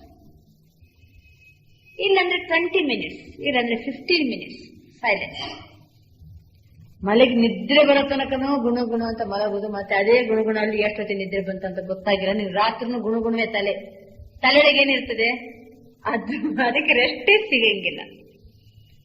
ಅದಕ್ಕೆ ಏನ್ ಮಾಡ್ಬೇಕು, ರಾತ್ರಿ ಮಲಗೋಕ್ಕಿಂತ ಪೂರಿತವಾಗಿ ಸ್ವಲ್ಪ ಸೈಲೆನ್ಸ್ ಇರಿ, ಮುರಳಿ ಓದ್ರಿ, ಇವತ್ತಿನ ಮಹಾವಾಕ್ಯ ಏನಂತ ಒಮ್ಮೆ ರಿವೈಸ್ ಮಾಡ್ಕೊಳ್ರಿ, ತಂದೆ ಜೊತೆಗೆ ಸ್ವಲ್ಪ ಸಂಭಾಷಣೆ ಮಾಡ್ರಿ, ಇಡೀ ದಿನದ ರಿಪೋರ್ಟ್ ಅನ್ನ ಬಾಬುರವರಿಗೆ ಒಪ್ಪಿಸ್ರಿ. ತಪ್ಪೋ ಒಪ್ಪೋ ಬಾಬನ ಏನ್ ಇದ್ದದನ್ನ ಇದ್ದಂಗೆ ಒಪ್ಪಿಸಿ, ಮರುದಿನಕ್ಕೆ ನಾನು ಹೇಗಿರ್ಬೇಕಂತ ಬಾಬನ ಹತ್ರ ಸಲಹೆ ತಗೊಳ್ರಿ. ನಾವು ತಪ್ಪನ್ನು ಕೂಡ ನಾಳೆಯಿಂದ ನಾನು ಹಿಂಗೆ ಸರಿ ಇರ್ತೀನಿ ಬಾಬಾ ಅಂತ ಹೇಳ್ತೀವಿ. ಆಮೇಲೆ ಈ ರೀತಿ ದೇಹದಿಂದ ನಾವು ರಿಲ್ಯಾಕ್ಸ್ ಆಗ್ಬಿಡ್ಬೇಕು ಮಲಗುವಾಗ. ಈಗ ಒಬ್ಬ ನಿಮ್ಗೆ ಹಿಂದೆ ಅದರದ್ದು ಉದಾಹರಣೆ ಕೊಟ್ಟಿದ್ದೀವಿ. ಈಗ ಒಂದು ಕಾರ್ ಡ್ರೈವರ್ ಇರ್ತಾನೆ, ಬೆಳಿಗಿಂದ ಸಾಯಂಕಾಲ ತನಕ ನಮ್ಮ ಸುಮಂತನನ್ನೇ ಕಾರ್ ಬಿಡ್ತಾನಂತ ತಿಳ್ಕೊಂಡು. ಸುಮಂತ ಕೈ ಎತ್ತಪ್ಪ. ಅವನು ಒಂದು ಕಾರ್ ಬಿಡ್ತಾ ಇದ್ದಾನೆ. ಬೆಳಿಗಿಂದ ಸಾಯಂಕಾಲ ತನಕ ಕಾರ್ ಬಿಟ್ಟು ರಾತ್ರಿ ಬರ್ತಾನೆ ಮನೆಗೆ. ಕಾರನ್ನು ಎಲ್ಲಿ ಬಿಟ್ಟು, ಕಾರನ್ನ ಶೆಡ್ ಅಲ್ಲಿ ಬಿಟ್ಟು ತಾನು ಮನೆಗೆ ಬಂದು ತಂದೆ ಹತ್ರ ಹೇಳ್ತಾನಲ್ಲ, ಇವತ್ತು ಅಲ್ಲೋಗಿದ್ದೆ ಇಲ್ಲೋಗಿದ್ದೆ, ಇವತ್ತು ಅಷ್ಟು ಸಂಪಾದನೆ ಆಯ್ತು, ಅಥವಾ ಸ್ವಲ್ಪ ಹೆಚ್ಚು ಕಡಿಮೆ ಆಗ್ಬಿಡ್ತಿರು, ಇವತ್ತು ಆಕ್ಸಿಡೆಂಟ್ ಆಗ್ಬಿಡ್ತಿತ್ತು, ಹಂಗಾಯ್ತು ಹಿಂಗಾಯ್ತು, ಇವತ್ತು ಅಂತ ಗಿರಾಕಿಗಳು ಬಂದ್ರು, ಇಂಥ ಗಿರಾಕಿಗಳು ಬಂದ್ರು, ಹಾಗೆ ಹೀಗಂತ ಫುಲ್ ಏನ್ ಮಾಡ್ತಾನೆ, ಬಂದು ರಿಪೋರ್ಟ್ ಕೊಡ್ತಾನೆ. ಎಲ್ಲ ರಿಪೋರ್ಟ್ ಕೊಟ್ಟ ಮೇಲೆ, ಲಾಭನೋ ನಷ್ಟನೋ ಎಲ್ಲ ರಿಪೋರ್ಟ್ ಕೊಟ್ಟ ಮೇಲೆ ಮತ್ತೆ ಒಳ್ಳೆ ತಂದೆ ತಾಯಿ ಜೊತೆಗೆ ಮಲ್ಕೊಂಡ್ಬಿಡ್ತಾನೆ. ಮರುದಿವಸ ಬೆಳಿಗ್ಗೆ ಮತ್ತೆ ಪುನಃ ತನ್ನ ಡ್ಯೂಟಿ ಚಾಲು ಮಾಡ್ತಾನೆ. ಯಾವ್ದ್ರ ಒಳಗಡೆ ಕುಂತು, ಕಾರ್ನ ಒಳಗಡೆ ಕುಂತು ಮತ್ತೆ ಪುನಃ ಯಥಾರ್ಥ ಡ್ಯೂಟಿ ಪ್ರಾರಂಭ ಆಗ್ತದೆ. ಒಂದು ವೇಳೆ ಒಂದು ಕಾರ್ನೊಳಗೇನೆ ಮಲಗಿದ್ರೆ ಅಷ್ಟು ರೆಸ್ಟ್ ಸಿಗಂಗಿಲ್ಲ ಅಲ್ವಾ, ರೆಸ್ಟ್ ಸಿಗಂಗಿಲ್ಲ. ಇದಕ್ಕೆ ಮನೆಗೆ ಬಂದು ಮಲ್ಕೋತಾನೆ, ಶೆಡ್ಡಿಯಲ್ಲಿ ಬಿಡ್ತಾನೆ. ಅದೇ ರೀತಿ ಈ ಜ್ಯೋತಿ ಆತ್ಮ ಬೆಳಿಗಿಂದ ರಾತ್ರಿ ತನಕ ಈ ಕಾರ್ನೊಳಗೆ ಡ್ರೈವ್ ಮಾಡಿ ಮಾಡಿ ಮಾಡಿ ಮಾಡಿ ನೋಡಿ ಮಾತನಾಡಿ, ಎಲ್ಲೋದೆವು ಇಲ್ಲೋದೆವು, ಆ ಕೆಲಸ ಮಾಡಿದೆವು ಈ ಕೆಲಸ ಮಾಡಿದೆವು, ಕೆಲವೊಮ್ಮೆ ಆಕ್ಸಿಡೆಂಟ್ ಆಯ್ತು, ಕೆಲವ್ರ ಜೊತೆ ಸ್ವಲ್ಪ ಘರ್ಷಣೆ ಆಯ್ತು, ಮತ್ತೊಂದ್ ಸ್ವಲ್ಪ ಹೆಚ್ಚು ಕಡಿಮೆ ಆಯ್ತು, ಮತ್ತೊಂದ್ ಸ್ವಲ್ಪ ಬಹಳ ಜಾಸ್ತಿ ಯೋಗ ಮಾಡಿ ಸಂಪಾದನೆ ಮಾಡ್ಕೊಂಡೆವು, ಯಾರಿಗೂ ಜ್ಞಾನ ಕೊಟ್ಟು ಸಂಪಾದನೆ ಮಾಡಿದೆವು, ಏನೇನೋ ಮಾಡ್ತಾ ಇರ್ತೀವಿ. ಲಾಭನೋ ನಷ್ಟ ಎಲ್ಲಾ ಬೆಳಿಗಿಂದ ಸಾಯಂಕಾಲ ತನಕ ಈ ಜ್ಯೋತಿ ಆತ್ಮ ಈ ದೇಹದ ಒಳಗಡೆ ದುಡಿದು ರಾತ್ರಿ ಆಗುವಾಗ ಈ ಶರೀರ ಏನಿದೆ ಅಂದ್ರೆ ಈ ಕಾರನ್ನ ಏನಿದೆ, ಇದನ್ನ ಶೆಡ್ ಅಲ್ಲ ಬೆಡ್ ಅಲ್ಲಿ ಬಿಟ್ಟುಬಿಡಿ. ಬೆಡ್ಡಲ್ಲಿ ಬಿಟ್ಬಿಡಿ. ಯಾವ್ದನ್ನ? ಈ ಶರೀರವನ್ನ. ಜ್ಯೋತಿ ಆತ್ಮ ಮಾತ್ರ ಈ ಕಾರ್ನೊಳಗೇನೆ ಇರಬಾರ್ದು. ಎಲ್ಲೋಗ್ಬೇಕು? ತಂದೆ ತಾಯಿ ಬಳಿಗೆ ಹೋಗ್ರಿ, ರಿಪೋರ್ಟ್ ಕೊಡ್ರಿ, ಎಲ್ಲ ಫ್ರೀಯಾಗಿ ಎಲ್ಲವನ್ನ ಒಪ್ಪಿಸ್ರಿ, ಆರಾಮ ತಂದೆ ಜೊತೆ ಖುಷಿಯಲ್ಲಿ ಮಲ್ಕೊಂಡ್ರಿ. ಪರನಾಮದಲ್ಲಿ ಇದ್ದಂಗೆನೆ ಇರ್ಬೇಕು, ಕಣ್ಣು ತೆರೆದೇ ಇರ್ಬೇಕು, ಮಲಗಿರ್ಬೇಕು, ಕಣ್ಣು ತೆರೆದೇ ಇರ್ಬೇಕು. ಜ್ಯೋತಿಯಾಗಿ ಪರನಾಮದಲ್ಲಿ ತಂದೆ ಜೊತೆಗೇನೇ ಇರ್ಬೇಕು.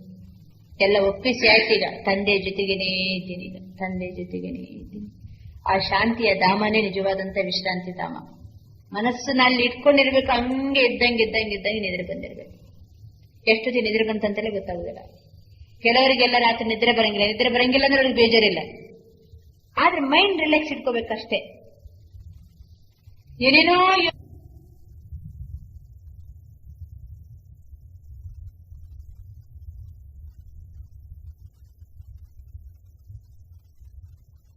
ಈಗ ಅಭ್ಯಾಸ ಮಾಡಿದ್ರೆ ನಿದ್ರೆ ಬರೋದವ್ರಿಗೆ ನಿದ್ರೆ ಬರ್ತದೆ ಅಂತೆಲ್ಲ ನಮ್ಗೆ ಕ್ಲಾಸಲ್ಲಿ ಹೇಳ್ಕೊಟ್ಟಿದ್ದಾರೆ.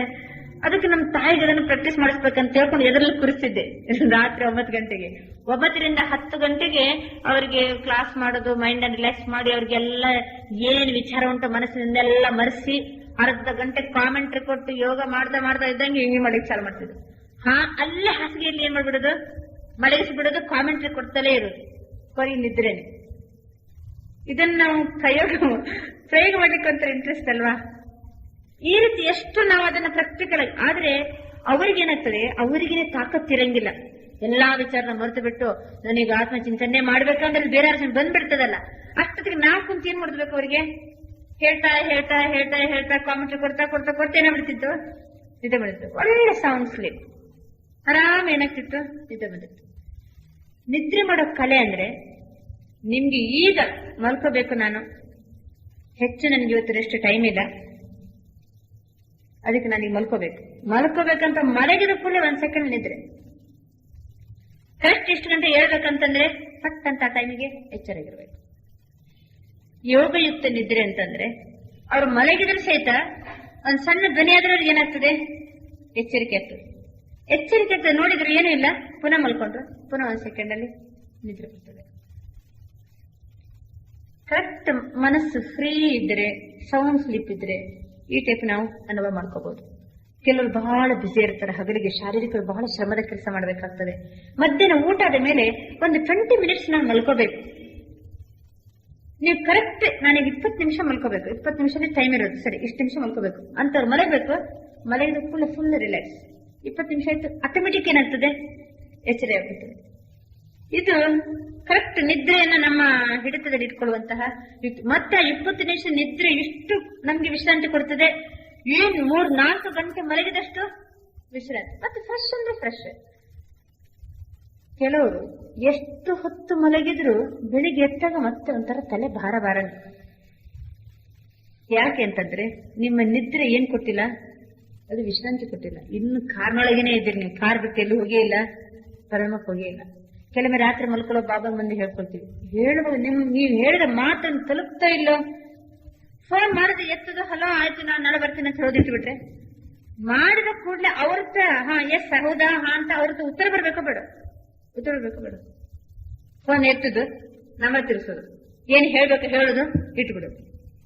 ಹಾಗ ಫೋನ್ ಮಾಡೋದು ಏನ್ ಮಾಡ್ತೀವಿ, ಅವರು ಅದನ್ನ ರಿಸೀವ್ ಮಾಡ್ಬೇಕಲ್ವಾ. ಹೌದಾ, ಈಗ ಸಮಾಚಾರ ಒಳ್ಳೇದು ಗೊತ್ತಾಯ್ತು, ನನಗೆ ತಿಳಿಸ್ತೀನಿ ಮಾಡ್ತೀನಿ ಅಂತ ಅವ್ರ ಹತ್ರ ರೆಸ್ಪಾನ್ಸ್ ಬೇಕಲ್ವಾ. ಅದು ಬಂದ್ರೆ ನೀವು ಫೋನ್ ಇಡ್ತೀರಲ್ವಾ. ಅದೇ ರೀತಿ ತಂದೆ ಜೊತೆಗೆ ರಾತ್ರಿ ಮಲ್ಕೊಳ್ಳುವಾಗ ಕರೆಕ್ಟ್ ಕನೆಕ್ಷನ್ ಜೋಡಿಸ್ರಿ. ನೀವೇನ್ ಬಾಬನ್ ರಿಪೋರ್ಟ್ ಕೊಡ್ತೀರಿ, ರೆಸ್ಪಾನ್ಸ್ ಸಿಗ್ಲಿ, ನಿಮ್ಗೆ ರೆಸ್ಪಾನ್ಸ್ ಸಿಗ್ಬೇಕು. ಆಮೇಲೆ ಇಟ್ಟು ಬಿಡ್ರಿ. ಕೆಲವೊಮ್ಮೆ ಬಾಬಾ ನೋಡಪ್ಪ ನನ್ ಕರೆಕ್ಟ್ 3 ಗಂಟೆ ಎಪ್ಸಪ್ಪ ನೀವು ಮಲ್ಕೊಂಡ್ ಬಿಡುವೆ, ಹೂ ಅಂತ ಅನ್ನೋ ಇಲ್ಲೋ ಅದು ಗೊತ್ತೇ ಇಲ್ಲ. ಬಹಳ ಸುಸ್ತಾಗಿದೆ ಇವತ್ತು, ನನ್ಗೆ ಹೆಚ್ಚು ನಿಮಿಷ ಯೋಗ ಮಾಡಕ್ಕೆ ಆಗುದಿಲ್ಲ, ನೋಡು ಬಾಬಾ 4 ಗಂಟೆ ಎಪ್ಸ್ ಅಂತ ಹೇಳೋದು ಮಲ್ಕೊಂಡ್ಬಿಡು. ನೀವು ಹೇಳಿದ್ದು ನೀವು ತಲುಪ್ತಾ ಇಲ್ಲೋ, ಕನೆಕ್ಷನ್ ಕರೆಕ್ಟ್ 1 ನಿಮಿಷ ಆದ್ರೆ ಬಾಬನ್ ಜೊತೆಗೆ ಏನ್ ಮಾಡ್ರಿ, ಕನೆಕ್ಷನ್ ಸರಿದ್ದುಕೊಂಡು ನಾವು ಹೇಳಿದ್ರೆ ನಿಮ್ಗೆ ಅಲ್ರಾಮ್ ಗಡಿಯಾರನೇ ಬೇಡ. ನೀವು ಎಷ್ಟು ಟೈಮಿಗೆ ಹೇಳಿರ್ತೀರೋ ಅಷ್ಟು ಟೈಮಿಗೆ ಕರೆಕ್ಟ್ ಎಚ್ಚರಿಕೆ ಇರ್ತದೆ. ಹೇಗೆ ನಿದ್ರಿಸುವುದು ಕಲೆ, ನಾವು ಅದೇ ರೀತಿ ಜಾಗೃತರಾಗೋದು ಒಂದು ಕಲೆ. ಜಾಗೃತರಾಗುವ ಸಹಿತ ಎದ್ದ ಕೂಡಲೇ ಬಡ ಏನೋ ಗಾಬರಿಯಲ್ಲಿ ಹಂಗೆ ಅಲ್ಲ, ಲೇಟ್ ಆಯ್ತೇನೋ, ಎಷ್ಟು ಟೈಮ್ ಆಯ್ತೇನೋ, ಏನು ಇಷ್ಟು ಪ್ರಾಕ್ಟೀಸ್ ಮಾಡ್ಕೊಂಬಿಡಿ. ಎದ್ದ ಕೂಡಲೇ ಹಾಸಿಗೆ ಮೊದಲು ಕಣ್ತೀರಿ. ಫಸ್ಟ್ ಇಂದ್ರಿಯ ಯಾವ್ದು ಕೆಲಸ ಮಾಡಿ ಚಾಲು ಮಾಡಿದ್ರೆ ಎಚ್ಚರಿಯಾದ ಕೂಡಲೇ ಕಣ್ಣು. ಅದು ಕಣ್ಣು ಮುಚ್ಕೊಂಡೇ ಕೂತ್ಕೋಬೇಡ್ರಿ, ಕಣ್ಣು ಮುಚ್ಕೊಂಡ್ರೆ ಮತ್ತೆ ಪುನಃ ಹಿಂಗೇನೆ ಆಗುದು. ಫಸ್ಟ್ ಕಣ್ತೀರಿ, ಅಟೆನ್ಷನ್ ಆಗಿ ಎಷ್ಟು ತಂದೆ ಸ್ಮೃತಿ, ಆತ್ಮ ಸ್ಮೃತಿ. ಬಾಬಾ ಹೇಳಿದಾರಲ್ವಾ, ಅದು ಇಲ್ಲಿ ಕ್ಲಾಸ್ ಮಾಡಿರ್ಬೇಕಲ್ವಾ. ಬೆಳಿಗ್ಗೆ ಎದ್ದನಿಂದ ರಾತ್ರಿ ಮಲಗೋ ತನಕ ಯೋಗಿ ಜೀವನದ ಪರಿವರ್ತನಾ ಶಕ್ತಿನ ಹೆಂಗ್ ಉಪಯೋಗ ಮಾಡಬೇಕು, ಬಹಳ ಇಂಪಾರ್ಟೆಂಟ್ ವಾಣಿ. 31/12/70 ವಾಣಿ. ಬೆಳಿಗ್ಗೆ ಎದ್ದನ್ನಿನಿಂದ ರಾತ್ರಿ ಮಲ್ಕೊಳ್ಳೋ ತನಕ ರಾತ್ರಿನೂ ಸಹ ನಿಮ್ಮ ಮನಸ್ಸಿನ ಸಂಕಲ್ಪವನ್ನ ಅಲೌಕಿಕತೆಗೆ ಹೇಗೆ ಪರಿವರ್ತನೆ ಮಾಡಬೇಕು ಅನ್ನೋದ್ರ ಬಗ್ಗೆ ಒಂದು ವಾಣಿ ಇದೆ. ಬೆಳಿಗ್ಗೆ ಎದ್ದ ಕೂಡಲೇ ಫಸ್ಟ್ ಆಲೋಚನೆ ಮೈ ಕಾಮ್, मैं किसका हूं, मेरा संबंध किससे है, मुझे प्राप्ति किससे है. ಇಷ್ಟು 4 ನೆನಪು ಮಾಡ್ಕೊಂಡ್ರೆ ಯೋಗದ 4 ಹಂತ. ಅದು ಮೈ ಕವನ ಅಂದ ಕೂಡಲೇ ಆತ್ಮಸ್ಥಿತಿ, ಮೈ ಕಿಸ್ಕಾಹು ಅಂತ ಅಂದ ಕೂಡಲೇ ತಂದೆ ಹತ್ರ ಹೋಗ್ತೀವಿ, ಮೇರ ಸಂಬಂಧ ಕಿಸಸೆ ಅಂತ ಅಂದ ಕೂಡಲೇ ಬಾಬಾ ಜೊತೆ ಸರ್ವ ಸಂಬಂಧ ಜೋಡಿಸ್ತೀವಿ, ಪ್ರಾಪ್ತಿಗೆ ಸಂಬಂಧ ಜೋಡಿಸಿದೆವು, ಪ್ರಾಪ್ತಿ, ಶಾಂತಿ, ಶಕ್ತಿ, ಆನಂದ ಎಲ್ಲಾನು ಏನ್ ಮಾಡ್ಕೊಳ್ತೀವಿ, ಪ್ರಾಪ್ತಿಯ ಅನುಭೂತಿ ಮಾಡ್ತೀವಿ. ಇದು ಎದ್ದ ಕೂಡಲೇ ಫಸ್ಟ್. ಇವತ್ತು ಬೆಳಿಗ್ಗೆ ಫಸ್ಟ್ ಆಲೋಚನೆ ಏನ್ ಬಂದಿತ್ತು ನೆನಪಿದೆನಾ? ಎಚ್ಚರಿಕೆ ಆದ ಕೂಡಲೇ ಮೊದಲನೇ ಆಲೋಚನೆ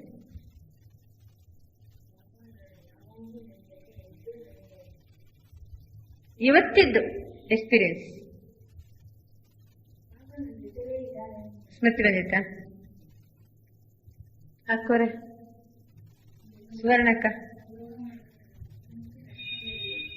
ಎದ್ದ ಕೂಡಲೇ ತಕ್ಷಣ ಎದ್ದ ಕೂಡಲೇ ಮುಗ್ತಲ್ಲಿಕ್ಕೆ ಹೋಗ್ಬಿಟ್ರ? ಎದ್ದ ಕೂಡಲೇ ಗುಡ್ ಮಾರ್ನಿಂಗ್ ಬಾಬಾ,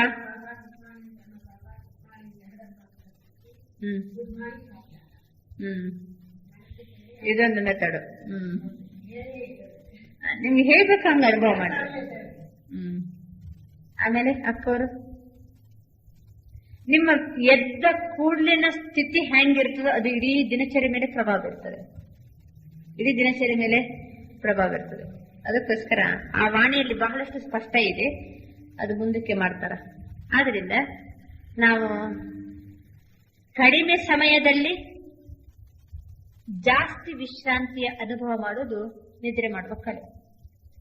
ಕಡಿಮೆ ಸಮಯದಲ್ಲಿ ಜಾಸ್ತಿ ವಿಶ್ರಾಂತಿಯ ಅನುಭವ ಮಾಡಿಕೊಳ್ಳುವಂಥದ್ದೇ ನಿದ್ರೆ ಮಾಡುವಂತ ಕಲೆ. ಈಗ ಕೊನೆಯದಾಗಿ ಜೀವನ ಕೊನೆ ಆಗುದು ಯಾವಾಗ? ಶರೀರ ಬಿಡುವ ಕಲೆ, ಮರುಜನ್ಮ ಪಡೆಯುವ ಕಲೆ.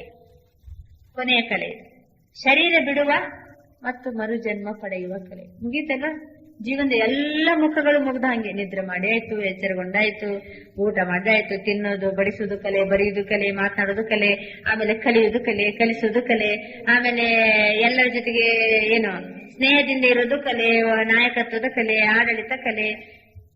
ಜೀವನದ ಎಲ್ಲ ಭಾಗನೂ ಬಂದ್ಬಿಡ್ತು. ಇನ್ನು ಕೊನೆ ಭಾಗ ಯಾವುದು? ಕೊನೆ ಆತ್ಮದೇಹದಿಂದ ದೂರ ಆಗುತ್ತೆ. ಇದು ಒಂದು ಕಲೆ. ದೇಹ ಬಿಡುವ ಮತ್ತು ಮರುಜನ್ಮ ಪಡೆಯುವ ಕಲೆ. ಮರುಜನ್ಮ ಪಡೆಯುವ ಕಲೆ, ಇದನ್ನು 2 ಅರ್ಥದಲ್ಲಿ ನಾವು ಸ್ವೀಕಾರ ಮಾಡಬೇಕು. ಒಂದನೇದಾಗಿ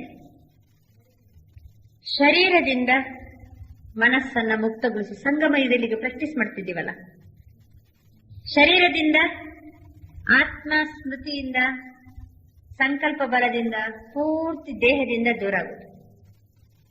ಇದೊಂದು ಕಲೆ. ಇದೆ ಸಾಯ್ಲಿಕ್ಕೆ ಪ್ರಾಕ್ಟೀಸ್ ಮಾಡಿಸ್ತಿದ್ದಾರಲ್ಲ ಬಾಬಾ, ಅಶರೀರಿಯ ಪ್ರಾಕ್ಟೀಸ್ ಮಾಡೋದಂದ್ರೆ ಏನರ್ಥ? ಸಾಯ್ಲಿಕ್ಕೆ ಪ್ರಾಕ್ಟೀಸ್ ಮಾಡೋದಂತ ಅರ್ಥ. ಸಾಯ್ಲಿಕ್ಕೆ ಎಷ್ಟೊತ್ತು ಬೇಕು? ಅವ್ರು ಸಾಯ್ತಾ ಇದ್ದಾರಂತೀವ, ಸತ್ತೋದ್ರಂತೀವಿ, ಸಾಯ್ತಾ ಇದ್ದಾರೆ ಅನ್ನಂಗಿಲ್ಲ. ಸಾಯ್ದ ಎಷ್ಟೊತ್ತು? 1 ಸೆಕೆಂಡ್. ಆತ್ಮ ಪಟ್ ಅಂತ ದೇಹದಿಂದ 1 ಸೆಕೆಂಡ್ಗೆ ದೂರ ಆಗ್ತದೆ. ಮೆಡಿಟೇಷನ್ ಅಲ್ಲಿ ನಾವು ಇಷ್ಟು ಎಕ್ಸ್ಪರ್ಟ್ ಆಗ್ಬಿಡ್ಬೇಕು.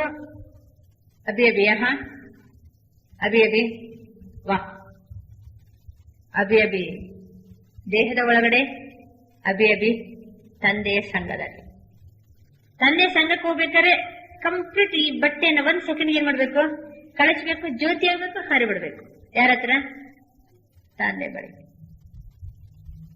ಇದು ದೇಹ ಬಿಡುವ ಪ್ರಾಕ್ಟೀಸ್. ಈಗ ನಮ್ಗೆ ಈಗ ನೋಡ್ರಿ, ನಾವು ಜ್ಯೋತಿಯಾಗಿ ಮೇಲೆ ಹೋಗುವಾಗ ಎಷ್ಟು ಆನಂದ ಇರ್ತದೆ, ಆ ತಂದೆಯ ಜೊತೆಗಿರುವಾಗ ಎಷ್ಟು ಆನಂದದ ಅನುಭವ ಮಾಡ್ತೀವಿ. ಈಗ ಬರೇ ಮನಸ್ಸಿನಿಂದ ಸಂಕಲ್ಪದಿಂದ ಹೋದಾಗನೇ ಇಷ್ಟು ಆನಂದ ಇರ್ತದೆ. ನಾಳೆ ನಾನು ಜ್ಯೋತಿಯೇ ದೇಹ ಬಿಟ್ಟು ಹೋಗ್ತಿದ್ದೀನಿ ಅಂದ್ರೆ ಇನ್ನೆಷ್ಟು ಆನಂದ ಆಗ್ಲಿಕ್ಕಿಲ್ಲ.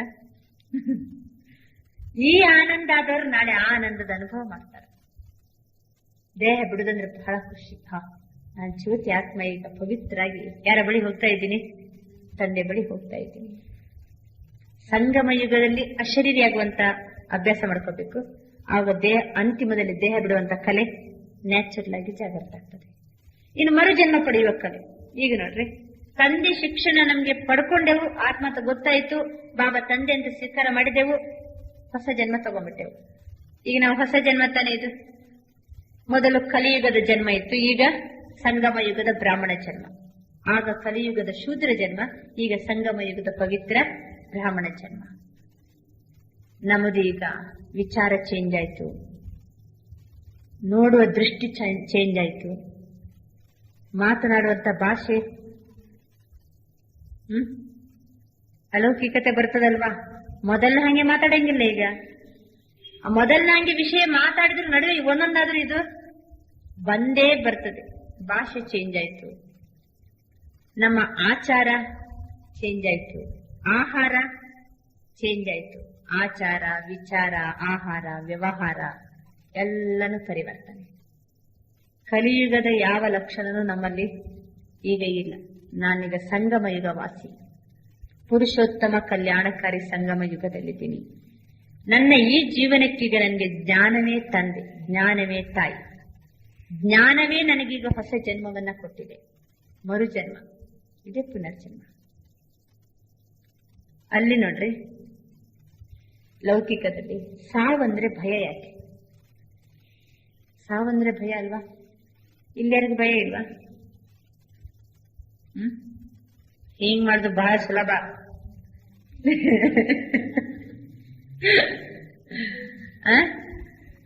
ಅಷ್ಟು ಸುಲಭ ಇಲ್ಲ. ಆತ್ಮಜ್ಞಾನಿಯಾದವನಿಗೆ ಸಾವಂದ್ರೆ ಭಯ ಇಲ್ಲ. ದೇಹಾಭಿಮಾನ ಇದ್ದವನಿಗೆ ಸಾವಂದ್ರೆ ಭಯ. ಸಾವಂದ್ರೆ ಭಯ ಯಾಕೆ? ಒಬ್ರೇ ಹೋಗ್ಬೇಕಲ್ಲ ಅಂತ ಭಯ. ಮುಂದಕ್ಕೆ ಹೋಗಿ ಅಲ್ಲಿ ಏನೋ ಎಣ್ಣೆ ಬೋಗುಣಿನ ಹಾಕಿ ಕುದಿಸ್ತಾರಂತೆ, ಗರಗಸದಿಂದ ಕುಯ್ತಾರಂತೆ, ಆಮೇಲೆ ದರ ಅಂತ ಹಗ್ಗ ಹಾಕಿ ಮುಳ್ಳು ಕಲ್ಲಿನ ಮೇಲೆ ಎಳ್ಕೊಂಡು ಹೋಗ್ತಾರಂತೆ, ಅಂತೆ ಕಂತೆ ಅಂತೆಲ್ಲ ಕೇಳ್ಕೊಂಡಿರ್ತೀವಲ್ಲ. ಯಾವ್ದ್ರಲ್ಲಿ? ಗರುಡ ಪುರಾಣದಲ್ಲಿ. ಅದೆಲ್ಲ ಕೆಲವು ನೆನಪು ಮಾಡ್ಕೊಂಡ್ರೆ ಭಯ. ಆಮೇಲೆ ಇವೆಲ್ಲ ಬಿಟ್ಟು ಹೋಗ್ಬೇಕಲ್ಲ ಅಂತ ಭಯ. ಯಾವುದು?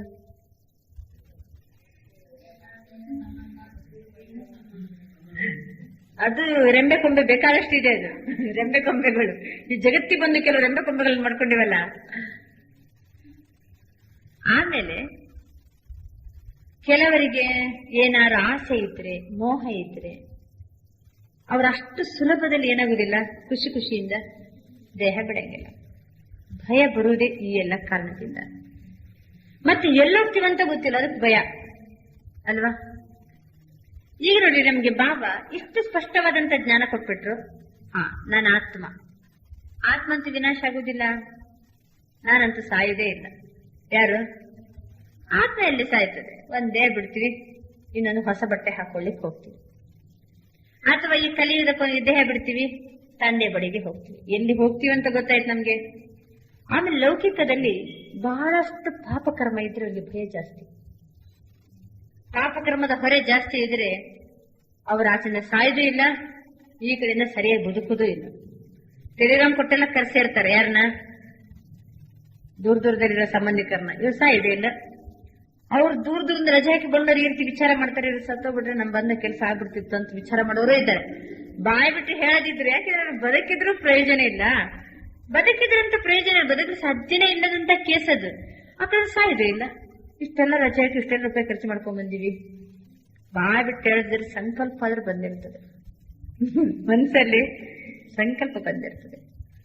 ಕೆಲವರಿಗೆ ಸಾಯುವಾಗ ಎಷ್ಟು ಆಸೆ ಇರ್ತದೆ, ಮಕ್ಕಳು ಮಕ್ಕಳು ಮಕ್ಕಳಂತ ಮೋಹ ಇದ್ದವರಿಗೆ ಅವರೆಲ್ಲ ಕಣ್ ತುಂಬಾ ಮಕ್ಕಳು ನೋಡಿದ ಮೇಲೆ ಮತ್ತೆ ಗೊತ್ತಾಗ್ಬಿಡ್ತಾರೆ. ಕೆಲವು ಮಕ್ಕಳನ್ನ ಕರೆಸಿದ್ರೆ ಸಾಯಂಗಿಲ್ಲ, ಅಷ್ಟೊತ್ತಿಗೆ ಅವರು ಜೀವಂತವಾಗಿದ್ದಾಗ ಮಿರ್ಚಿ ಬಣ್ಣ ಅಂದ್ರೆ ಬಹಳ ಆಸೆ ಇತ್ತಂತ ತಿಳ್ಕೋಣ. ಇನ್ಯಾಕೆ ಇವ್ರಿಗೆ ಇನ್ಯಾವ್ದ್ರ ಮೇಲೆ ಆಸೆ ಇತ್ತು? ಸರಿ ಅಂತ ಹೇಳಿ ಮಿರ್ಚಿ ಬಣ್ಣ ಮಾಡಿ ಬಾಯಿಗೆ ಹಾಕಿದ ಮೇಲೆ ಏನಾಗ್ತಾರೆ ಅವರು? ಸಾಯ್ತು. ಹಣದ ಆಸೆ ಇದ್ದವ್ರಿಗೆ ಹಣ ತೊಳ್ದು ಏನ್ ಮಾಡ್ತಾರ? ನೀರ್ ಹಾಕ್ತಾರೆ. ಚಿನ್ನದ ಆಸೆ ಇದ್ರೆ ಚಿನ್ನ ತೆಗೆದು ನೀರ್ ಬಿಡ್ತಾರ ಬಾಯಿಗೆ. ಯಾವುದರ ಮೇಲೆ ಮೋಹ ಇತ್ತು ಅಂತಂದ್ರೆ ಈ ಜಗತ್ತಿನಲ್ಲಿ ಆತ್ಮ ಅಷ್ಟು ಸುಲಭದಿಂದ ದೇಹ ಬಿಟ್ಟು ಹೋಗ್ಲಿಕ್ಕೆ ಕೆಳಂಗಿಲ್ಲ. ಬಾಬಾ ನಮ್ಗೆ ಈಗಲೇ ಪ್ರಾಕ್ಟೀಸ್ ಮಾಡಿಸ್ತಿದ್ದಾರೆ ಸಾಯ್ಲಿಕ್ಕೆ. ಏನಂತ? ಸಂಬಂಧ ಇದೆ, ಸಂಬಂಧದ ಮೇಲೆ ಪ್ರೀತಿ ಇದೆ, ಆದರೆ ನನಗೆ ಮೋಹ ಇಲ್ಲ ಅಲ್ವಾ? ಆಮೇಲೆ ಮನೆ ಇದೆ, ಎಲ್ಲನೂ ಇದೆ, ಆದ್ರೆ ಇದು ಯಾವುದು ನನ್ನದಲ್ಲ ಅಲ್ವಾ? ಪ್ರಾಕ್ಟೀಸ್ ಮಾಡಿಸ್ತಿದಾರಲ್ವ ಬಾಬಾ? ಎಲ್ಲ ಇದ್ದೀವಿ, ಆದರೆ ಅಂಟಿಕೊಳ್ಳದ ಹಾಗೆ ನಿರ್ಮೋಹಿಯಾಗುವಂತ ಶಿಕ್ಷಣವನ್ನ ತಂದೆ ಕೊಡುವ ಕಾರಣದಿಂದ ಅಂತಿಮದಲ್ಲಿ ಈಸಿಯಲ್ಲಿ ಖುಷಿ ಖುಷಿಯಲ್ಲಿ 1 ಸೆಕೆಂಡ್ ಏನ್ ಮಾಡ್ತೀವಿ? ಶಾಲೆ ಬಿಟ್ಬಿಡ್ತೀವಿ. ಸುಖ ಮರಣ ಅದು. ಅವ್ರ ಹಾರ್ಟ್ ಅಟ್ಯಾಕ್ ಆಗ್ಬಿಟ್ರು, ಎಂತ ಸುಖ ಮರಣ ರೀ ಅಂತ ತಿಳ್ಕೊಬೇಡ್ರಿ. ಅದು ಸುಖ ಮರಣ ಅಲ್ಲ. ಅವ್ರಿಗೆ ಇನ್ನೂ ಏನೇನೋ ಆಸೆ ಇರ್ತದೆ, ಆತ್ಮ ಅಲದಾಡ್ತದೆ ಅಲ್ಲಿ, ದೇವ್ಬಿಟ್ಟು ಪಟ್ಟಂತ ಹೋಗ್ಬಿಡ್ತದೆ, ನಿರೀಕ್ಷಣೆ ಇರಂಗಿಲ್ಲಲ್ವಾ? ಸಾಹಿತ್ಯನಂತಲ್ಲಿ ಗೊತ್ತಿಲ್ಲದಿದ್ದಾಗ ಆತ್ಮ ಪಟ್ಟ ಅಂತ ದೇವ್ಬಿಟ್ಟು ಹೋದ್ರೆ ಇನ್ನೂ ಆತ್ಮ ಚಡಪಡಿಸಿ ಏನ್ ಮಾಡ್ತದೆ? ನನಗಿನ್ನೂ ಆಸೆ ಇತ್ತು, ಈ ಆಸೆ ಇತ್ತು, ಅದು ಇತ್ತು, ಇದು ಇತ್ತು, ಅದಕ್ಕೆ ಕೂಡಲೇ ಜನ್ಮ ಸಿಗಂಗಿಲ್ಲ, ಮತ್ತೆ ಅದು ಚಡಪಡಿಸ್ತಾ ಇರ್ತದೆ. ಆದ್ರೆ ತಂದೆ ನೆನಪು ಮಾಡ್ತಾ ಇರಬೇಕು, ಆತ್ಮ ದೇಹ ಬಿಟ್ಟು ಹೋಗ್ಬೇಕು. ದೇಹ ಬಿಟ್ಟು ಹೋಗುವ ಕ್ಷಣದಲ್ಲಿ ಯಾವ ಸ್ಮೃತಿ ಇರಬೇಕು? ತಂದೆ ಸ್ಮೃತಿ ಇರಬೇಕು. ಅದಕ್ಕೋಸ್ಕರ ಇಷ್ಟೆಲ್ಲ ಪ್ರಾಕ್ಟೀಸ್ ನಮ್ದೀಗ. ನಿರಂತರ ತಂದೆ ನೆನಪು ಮಾಡಿ ಅಂದ್ರೆ ಅರ್ಥ ಏನು? ಯಾವ ಕ್ಷಣದಲ್ಲಿ ಆತ್ಮ ಬಿಟ್ಟು ಹೋಗ್ತಂತ ಗೊತ್ತಿಲ್ಲಲ್ಲ, ಅದಕ್ಕೇನ್ ಮಾಡ್ರಿ? ನಿರಂತರ ತಂದೆ ನೆನಪು ಮಾಡಿ. ಅಂತಿಮತಿ ಸೋಗತಿ, ಅಂತಿಮ ಸಮಯದಲ್ಲಿ ದೇಹ ಬಿಡುವಾಗ ಆತ್ಮ ಯಾವುದರ ಸ್ಮೃತಿಯಲ್ಲಿ ಇರ್ತದೋ ಮತ್ತೆ ಯಾವುದರ ಜೊತೆಗಿರ್ತದೋ ಆ ರೀತಿ ನಮಗೆ ಗತಿ ಸಿಕ್ಕಿ ಬಿಡ್ತದೆ. ಬಾಬಾ ಅಂತಾರೆ ಅಂತಕಾಲ್ ಸ್ತ್ರೀ ಸಿಮಿರೆ, ಅಂತಕಾಲ್ ಒಂದು ಅಂತ್ಯ ಸಮಯದಲ್ಲಿ ಯಾವ್ದಾದ್ರು ಸ್ತ್ರೀಯರ ನೆನಪು ಮಾಡ್ಕೊಂಡು ಸತ್ರೆ ಮುಂದಿನ ಜನ್ಮದಲ್ಲಿ ಅವರು ವೇಶ್ಯರಾಗಿ ಹುಡ್ತಾರ ಅಂತಂದಾರ ಬಾಬಾ. ಚಪ್ಪಲೆ ನೆನಪು ಮಾಡ್ಕೊಂಡು ಸತ್ರೆ ಚಮ್ಮಾರಾಗಿ ಹುಡ್ತಾರ ಅಂತಂದಾರ. ಅಂತಿಮದಲ್ಲಿ ತಂದೆ ಸ್ಮೃತಿ ಮಾಡ್ತಾ ನಾವು ದೇಹ ಬಿಟ್ರೆ ತಂದೆ ಬಳಿಗೆ ಹೋಗ್ತೀವಿ, ನಾಳೆ ಸತ್ಯುಗದಲ್ಲಿ ದೇವತಾ ಜನ್ಮವನ್ನ ತಗೋತೀವಿ. ಅದಕ್ಕೆ ದೇವರ ಹೆಸರು ಬರ್ಲಿ ಅಂತ ಹಿರಿಯರು ತಮ್ಮ ಮಕ್ಕಳಿಗೆಲ್ಲ ಏನಿಟ್ರು? ರಾಮಕೃಷ್ಣ ಗೋವಿಂದ ಅಂತ ಹೆಸರಿಟ್ರು. ರಾಮ ಅಂತ ಹೇಳ್ತಾ ಇದ್ದಾನೆ, ಅವನ್ ಕರ್ದದ ಮಗನನ್ನ. ಆದ್ರೆ ಶಬ್ದ ಆದ್ರೂ ಬಂತಲ್ಲ ಬಾಯಲ್ಲಿ ಅಂತ ಹೇಳ್ಕೊಂಡು ಯೋ ರಾಮ ಅಂತ ತಿಳಿಸತ್ತ ಅಂತ ಮಗ ನೆನ್ಪಡಿಸತ್ತ, ಅದೇನ್ ದೇವ್ರ ನೆನ್ಪಡಿಸತ್ತಿಲ್ಲ ಅವನು. ಜೀವಂತವಲ್ಲಿ ನಾವು ಜೀವಂತವಾಗಿದ್ದಾಗ ಯಾರ ನೆನಪನ್ನ ಜಾಸ್ತಿ ಮಾಡ್ತೀವೋ ಅವರ ನೆನಪು ಸಾಯೋಕ್ ಬರ್ತದೆ. ಈಗ ನಾವು ಬಹಳ ಸಮಯದಿಂದ ಭಾವನ ಸ್ಮೃತಿ ಮಾಡುವಂತ ಪ್ರಾಕ್ಟೀಸ್ ಮಾಡ್ಕೊಂಡ್ಬಿಟ್ರೆ ನಮ್ಗೆ ಅಂತಿಮದಲ್ಲಿ ಶುಭಾಭರಣ ಬಿಟ್ರೆ ಮತ್ತೆ ಯಾರ ನೆನಪು ಇರಂಗಿಲ್ಲ. ಏಕ್ ಬಾಪ್ ದಸರಾನ. ಅದಕ್ಕೋಸ್ಕರ ಆ ತರಬೇತಿಯನ್ನು ಬಾಬಾ ನಮ್ಗೆ ಈಗಿಂದಲೇ ಕೊಡುವ ಕಾರಣದಿಂದ ನಮ್ಮ ಹತ್ರ ದೇಹ ಬಿಡೋ ಕಲೆನೂ ಜಾಗೃತ ಆಗ್ತದೆ, ಹೊಸ ಜನ್ಮ ಪಡೆಯುವಂತ ಕಲೆನೂ ಸಹಜ ಆಗ್ತದೆ. ಶ್ರೇಷ್ಠ ಕರ್ಮ ಮಾಡಿರ್ತೀವಿ ತಂದೆ ನೆನಪಿನಿಂದ. ಈ ಶ್ರೇಷ್ಠ ಕರ್ಮದ ಬಲವನ್ನ ತಗೊಂಡು ಹೋಗ್ತೀವಿ, ಅಲ್ಲಿ ಫ್ರೆಶ್ ಆಗಿ ಸಂಪನ್ನ ಜನ್ಮವನ್ನ ತಗೊಂಡ್ಬಿಡ್ತೀವಿ. ಕರ್ಮಕ್ಕೆ ತಕ್ಕಂತೆ ಜನ್ಮ ಸಿಗ್ಲೇಬೇಕಲ್ವಾ? ಹಾಗಿರುವಾಗ ಮತ್ತೊಂದು ಜನ್ಮ ತಗೊಳ್ಳಿಕ್ಕೆ ಖುಷಿ ನಮ್ಗೆ. ದೇವತೆಗಳು ನೋಡ್ರಿ, ಅವ್ರು ಮತ್ತೊಂದ್ ಕಡೆ ಇಂಥ ಕಡೆ ನಾನು ಜನ್ಮ ತಗೊಳ್ತೀನಿ ಅಂತ ಅವ್ರಿಗೆ ಇನ್ ಅಡ್ವಾನ್ಸೇ ಗೊತ್ತಿರ್ತದೆ. ಅವ್ರಿಗೆ ದೇಹ ಬಿಡುವಾಗನೇ ಗೊತ್ತಿರ್ತದೆ, ಮುಂದಕ್ಕೆ ಹೋಗಿ ನಾನು ಇಂಥ ಕಡೆನೇ ಹೋಗಿ ಜನ್ಮ ತಗೊಳ್ತೀನಿ. ಅದಕ್ಕೆ ಸತ್ಯಯುಗವನ್ನ ಅಮರಲೋಕ ಅಂತ ಕರೆದು, ಅಲ್ಲಿ ಹೇಳದೆ ಕೇಳದೆ ಪಟ್ಟ ಅಂತ ನಡುವೆ ಏನಾಗೋದಿಲ್ಲ, ಸಾವು ಬರಂಗಿಲ್ಲ. ಹೇಳದೆ ಕೇಳದೆ ಗೊತ್ತಿಲ್ಲದೆ ಸಡನ್ ಸಾವು ಬರ್ತದಲ್ವಾ, ಅದು ಮೃತ್ಯು ಲೋಕ. ಅಮರಲೋಕದಲ್ಲಿ ಹಂಗಲ್ಲ, ಇಷ್ಟು ವರ್ಷ ಬದುಕಿ ಅಂತ ಗೊತ್ತಿರ್ತದೆ, ಆಮೇಲೆ ನಾನು ದೇಹ ಬಿಡ್ತೀನಿ ಮತ್ತೊಂದ್ ಕಡೆ ಹೋಗಿ ಜನ್ಮ ತಗೊಳ್ತೀನಿ. ಅವ್ರು ಸ್ವಯಂ ಇಂಟ್ರೆಸ್ಟ್ ಇಂದ ಏನ್ ಮಾಡ್ತಾರೆ? ದೇಹ ಬಿಡ್ತಾರೆ, ಇಂಟ್ರೆಸ್ಟ್ ನಿಂದ ಜನ್ಮ ತಗೋತಾರೆ. ಅದು ಮೃತ್ಯು ಲೋಕ ಅಲ್ಲ, ಅದು ಅಮರಲೋಕ. ಇಲ್ಲಿ ಹೇಳದೆ ಕೇಳದೆ ಗೊತ್ತಿಲ್ಲದೆ ಇದ್ದಕ್ಕಿದ್ದಂಗೆ ಮೃತ್ಯು ಬಂದ್ಬಿಡ್ತದೆ. ಕೆಲವು ಸಣ್ಣ ವಯಸ್ಸಿನಲ್ಲೇ ಮಕ್ಕಳು ಸತ್ತೋಗ್ಬಿಡ್ತಾರೆ, ಕೆಲವು ವಯಸ್ಸಾದ್ಮೇಲೆ ಸಾಯ್ತಾರೆ. ಎಷ್ಟೊತ್ತಿಗೆ ಸಾವು ಎದುರಿದೆ ಅಂತ ಗೊತ್ತಿರಂಗಿಲ್ಲ. ಅದಕ್ಕೋಸ್ಕರ ನಾವು ದೇಹ ಬಿಡುವಂತ ಕಲೆ ಮತ್ತೆ ಮರುಜನ್ಮ ಪಡೆಯುವಂತ ಕಲೆ, ಇವೆರಡೂ ಸಹ ಜಾಗೃತ ಆಗುವಂಥದ್ದಲ್ಲಿ ಸಂಗಮದಲ್ಲಿ. ಬಾಬರ ಶಿಕ್ಷಣದಲ್ಲಿ ಇವು ಎಲ್ಲ 16 ಕಲೆಗಳಿದ್ದು ಟ್ರೈನಿಂಗ್ ನಡೀತಾ ಇದೆ, ನಮ್ಗೆ ಗೊತ್ತೇ ಆಗುದಿಲ್ಲ ಅಷ್ಟೇ. ನೀವು ಬೇಕಾದ್ರೆ ನೋಡ್ರಿ, ಇಷ್ಟು ವಾಣಿಯನ್ನು ಡೀಪ್ ಆಗಿ ನಾವು ವಿಚಾರ ಮಾಡ್ತಾ ಹೋದ್ರೆ ಪ್ರತಿಯೊಂದು ಬಾಬರ ಧಾರಣಾ ಪಾಯಿಂಟ್ ಯಾವುದೋ ಒಂದು ಕಲೆಯನ್ನ ಜಾಗೃತಿ ಮಾಡ್ಲಿಕ್ಕೋಸ್ಕರನೇ ಇದೆ. ಅದಕ್ಕೋಸ್ಕರ ಈ ರೀತಿ 16 ಕಲೆಗಳಿಂದ ನಮ್ಮ ಜೀವನವನ್ನ ಸಂಪನ್ನ ಮಾಡಿಕೊಂಡಾಗ ಸತ್ಯುಗದ ದೇವತೆಗಳ ಮಹಿಮೆಯನ್ನು 16 ಕಲೆ ಸಂಪೂರ್ಣ ನಿರ್ವಿಕಾರಿ, ಮರ್ಯಾದಾ ಪುರುಷೋತ್ತಮ, ಅಹಿಂಸಾ ಪರಮೋಧರ್ಮಿ, ಸಂಪೂರ್ಣ ನಿರ್ವಿಕಾರಿ, ಸಂಪೂರ್ಣ ಪವಿತ್ರರು, ಸರ್ವಗುಣ ಸಂಪನ್ನರು, ಎಲ್ಲ ವಿಶೇಷತೆ ಎಲ್ಲದರಲ್ಲಿ ಭರ್ಪೂರ್ 100%. ಅಷ್ಟು ಸಂಪನ್ನತೆಯ ಆಗ್ಬೇಕಾದ್ರೆ ಅಷ್ಟು ತುಂಬಿದಂತಹ ಶ್ರೇಷ್ಠ ಕರ್ಮದ ಅಥವಾ ಪುಣ್ಯದ ಖಾತೆಯ ಗಂಟು ಕಟ್ಟಿದೆಯಲ್ಲಿ ಅವರು ಸಂಗಮ ಯುಗದಲ್ಲಿ ಅಲ್ವಾ? ಸಂಗಮ ಯುಗದಲ್ಲಿ ಅಷ್ಟು ಶ್ರೇಷ್ಠ ಕರ್ಮ ಮಾಡಿ ತಂದೆ ಹೇಳಿದಂಗೆನೆ ನಡ್ಕೊಂಡು ಅಷ್ಟು ಪ್ರಾಮಾಣಿಕ ವಿಧೇಯ ಮಕ್ಕಳಾಗಿ ತಂದೆಯ ಜೊತೆಗೆ ನಡ್ಕೊಂಡಕ್ಕೆ ಶ್ರೇಷ್ಠ ಕರ್ಮದ ಖಾತೆ ಅವರಲ್ಲಿ ಜಮಾಗ್ತಾ ಸತ್ಯಕ್ಕೆ ಹೋಗುವಾಗ ಒಳ್ಳೆ ಪುಣ್ಯದ ಗಂಟನೆ ಏನ್ ಮಾಡ್ತಾರೆ, ತಗೊಂಡೋಗ್ತಾರೆ. ಯಾಕೆಂದ್ರೆ ಈಗ ನಾವು ಒಂದ್ ಕಡೆ ಸಂಗಮದಲ್ಲಿ ನಮಗೆ 3 ಎಚ್ಚರಿಕೆ ಕೊಡ್ತಾರೆ ಬಾಬಾ. ಒಂದು ಕಡೆ ಏನಂತಂದ್ರೆ ಇನ್ನು ಮುಂದಕ್ಕೆ ಪಾಪಕರ್ಮ ಮಾಡಬಾರ್ದು, ಜ್ಞಾನ ಸಿಕ್ಕಿದ ಮೇಲೆ ಇನ್ನು ನಾವು ಪಾಪಕರ್ಮ ಮಾಡಬಾರ್ದು. ಒಂದು. ಎರಡನೇದಾಗಿ ಈಗಾಗಲೇ ಜನ್ಮಾಂತರದ ಏನು ಕರ್ಮ ಇದೆ ಅದನ್ನ ಏನ್ ಮಾಡ್ಕೋಬೇಕು, ಅದನ್ನ ತೊಳ್ಕೋಬೇಕು. ಮೂರನೇದಾಗಿ ಶ್ರೇಷ್ಠ ಕರ್ಮವನ್ನ ಮಾಡಬೇಕು, ಇದ್ದದನ್ನ ಕಳಿಬೇಕು, ಶ್ರೇಷ್ಠ ಕರ್ಮದ ಖಾತೆಯನ್ನು ಜಮಾ ಮಾಡ್ಕೋಬೇಕು. ಈ ಕ್ಷಣದಿಂದ ಮುಂದಕ್ಕೆ ಪಾಪಕರ್ಮ ಆಗದಂಗೆ ತಡಿಬೇಕು. ಈ ರೀತಿ ನಮ್ಮ ಕರ್ಮದ ಕಡೆಗೆ ನಾವು ಅಟೆನ್ಷನ್ ಕೊಟ್ಟಾಗ ಸಹಜವಾಗಿ ನಮ್ದು ಈ ಜನ್ಮನೂ ಶ್ರೇಷ್ಠ, ಕರ್ಮಕ್ಕೆ ತಕ್ಕಂತೆ ಮುಂದಿನ ಜನ್ಮನೂ ಸಹಜವಾಗಿ ಶ್ರೇಷ್ಠ ಆಗ್ತದೆ. ಆದ್ರಿಂದ ಇವೆಲ್ಲ ಕಲೆಗಳು ಪ್ರತ್ಯಕ್ಷ ಆಗುವುದು ಯಾವುದರಲ್ಲಿ? ಕರ್ಮದಲ್ಲಿ ಬಂದಾಗನೇ ಈ ಕರ್ಮ ಕ್ಷೇತ್ರದಲ್ಲಿ ನಾವು ಕೆಲಸ, ಕಾರ್ಯ, ವ್ಯವಹಾರ, ಸೇವಾ ಕ್ಷೇತ್ರದಲ್ಲಿ ಇದ್ದಾಗನೇ ಈ 16 ಕಲೆಗಳಲ್ಲಿ ಸಹ ನಾವು ಸಂಪನ್ನಾಗಿ ನಮ್ಮ ಜೀವನವನ್ನು ಇಟ್ಕೊಂಡ್ರೆ ಅದೇ ಸಾಕ್ಷಾತ್ ದೇವತಾ ಜೀವನ. ಆದ್ರಿಂದ ಹಾಳು ಬಿದ್ದ ಗೋಡೆಯಲ್ಲಿ ಮಣ್ಣಿನಂತೆ 1000 ವರ್ಷ ಬದುಕುವ ಬದಲು ಅಥವಾ 100 ವರ್ಷ ಬದುಕುವ ಬದಲು 3 ದಿನ ಗಣಪತಿಯ ಹಾಗೆ ಮೆರೆಯುವುದು ಲೇಸು ಅಂತ. ಗಣಪತಿಯ ಜೀವನ ಎಷ್ಟು ದಿನದ ಜೀವನ? 3 ದಿನದ ಜೀವನ ಇರ್ಬೋದು, 9 ದಿನದ ಜೀವನ ಇರ್ಬೋದು, 11 ದಿನದ ಜೀವನ ಇರ್ಬೋದು. ಮತ್ತೆ ಒಯ್ದು ಹಾಕ್ಬಿಡ್ತಾರಲ್ಲ, ಮ್ಯಾಕ್ಸಿಮಮ್ 21 ಜೀವನ ಅಷ್ಟೇ. ಆದ್ರೆ ಎಷ್ಟು ಜನರಿಂದ ಉಪಚಾರ ಮಾಡಿಸ್ಕೊಳ್ತಾನೆ, ಎಷ್ಟು ಜನರಿಂದ ಪೂಜೆ ಪುನಸ್ಕಾರ, ಎಷ್ಟು ಜನರ ಕಿಸೆ ಖಾಲಿ ಮಾಡಿಸ್ತಾನೆ ನೋಡ್ಸಂಗಿಲ್ವ? ಎಷ್ಟು ನೈವೇದ್ಯ, ಎಷ್ಟು ಎಲ್ಲ ಧರ್ಮದ ಭಾವನೆ ಇಲ್ಲದೆ ಏನ್ ಮಾಡ್ತಾರೆ ಇವತ್ತು? ಗಣಪತಿನೇ ಇಡ್ತಾರೆ. ಎಷ್ಟು ಪಟಾಕಿ ಎಷ್ಟೆಲ್ಲ ಮಾಡಿ ವಿಜೃಂಭಣೆಯಿಂದ ಲೈಫ್ ಅನ್ನ ನಡೆಸಿ ಮತ್ತೆ ಹೋಗಿ ನಿಧಿ ಬೀಳ್ತದೆ. ಅದರದ್ದು ಗಣಪತಿಯ ರಹಸ್ಯ ಅರ್ಥ ಆದಾಗ ನಿಮಗೆ ಇದು ಸ್ಪಷ್ಟ ಆಗ್ತದೆ, ಮುಂದಕ್ಕೆ ಹೇಳ್ತಾರೆ. ಆದ್ರಿಂದ ಈ ಒಂದು ಗೋಡೆಯಲ್ಲಿ 100 ವರ್ಷದಿಂದ ಇದೆ ಒಂದು ಮಣ್ಣು, ಹಾಳು ಬಿದ್ದ ಗೋಡೆ, ಯಾವ್ದಕ್ಕೆ ವ್ಯಾಲ್ಯೂ ಇಲ್ಲ. ಆದ್ರೆ ಅದೇ ಮಣ್ಣು ಗಣಪತಿ ಹಂಗೆ ಕೂತ್ಕೊಂಡ್ಬಿಟ್ರೆ ಅಲ್ಲ, ಗಣಪತಿ ಅಂದ್ರೆ ಎಲ್ಲಾ ಕಲೆಗಳಿಂದ ಸಂಪನ್ನಾದಂತಹ ವ್ಯಕ್ತಿತ್ವ ಅದಷ್ಟೇ. ಇನ್ನೊಬ್ಬ ಯಾರೋ ಒಬ್ಬ ಸೊನ್ನೆಲಿ ಇಟ್ಕೊಂಡು ಕುಂತಿದ್ದ, ಇಲೆ ಮೇಲೆ ಸವಾರಿ ಮಾಡ್ದ ಅಂತ ಅರ್ಥ ಅಲ್ಲ. ಅದು ಬಹಳ ಅರ್ಥಪೂರ್ಣ ಇದೆ, ಬಹಳ ಇಂಟ್ರೆಸ್ಟಿಂಗ್. ಅದು ಯಾವುದು? ಗಣಪತಿಯ ಒಂದು ರಹಸ್ಯ ಕೇಳಲಿಕ್ಕೆ ಬಹಳ ವೈಜ್ಞಾನಿಕವಾಗಿ ಏನ್ ಮಾಡ್ಬೋದು, ಅದನ್ನ ಸಿದ್ಧ ಮಾಡಬಹುದು. ಬಹಳ ಅರ್ಥಪೂರ್ಣವಾದಂತ ಮಾತು ಗಣಪತಿಯ ವ್ಯಕ್ತಿತ್ವ. ಆದ್ರೆ ಎಲ್ಲ ಕಲೆಗಳಿಂದ ನಮ್ಮನ್ನ ಜೀವನ ಸಂಪನ್ನ ಮಾಡ್ಕೊಂಡ್ರೆ ಸ್ವಲ್ಪ ದಿನದ ಜೀವನ ಆದ್ರೂ ಅಡ್ಡಿಲ್ಲ.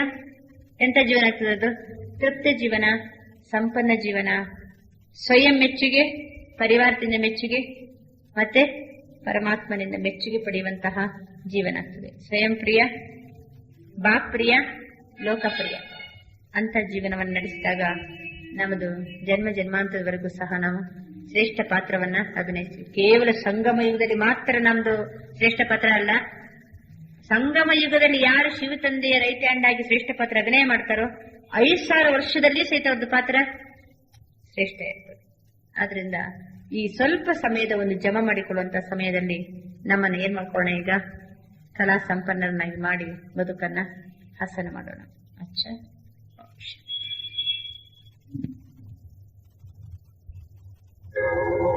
ಪಾಪಿಯಧನ ಪ್ರಾಯಶ್ಚಿತ್ತಕ್ಕಲ್ಲದೆ ಸತ್ಪಾತ್ರಕ್ಕೆ ಸಲ್ಲದಯ್ಯ. ನಾಯಿ ಹಾಲು ನಾಯಿಂಗಲ್ಲದೆ ಪಂಚಾಮೃತಕ್ಕೆ ಸಲ್ಲದಯ್ಯ. ಕೂಡಲ ಸಂಗನ ಶರಣರಿಗಲ್ಲದೆ ಮಾಡುವ ಅರ್ಥ ವ್ಯರ್ಥ ಕಂಡಯ್ಯ.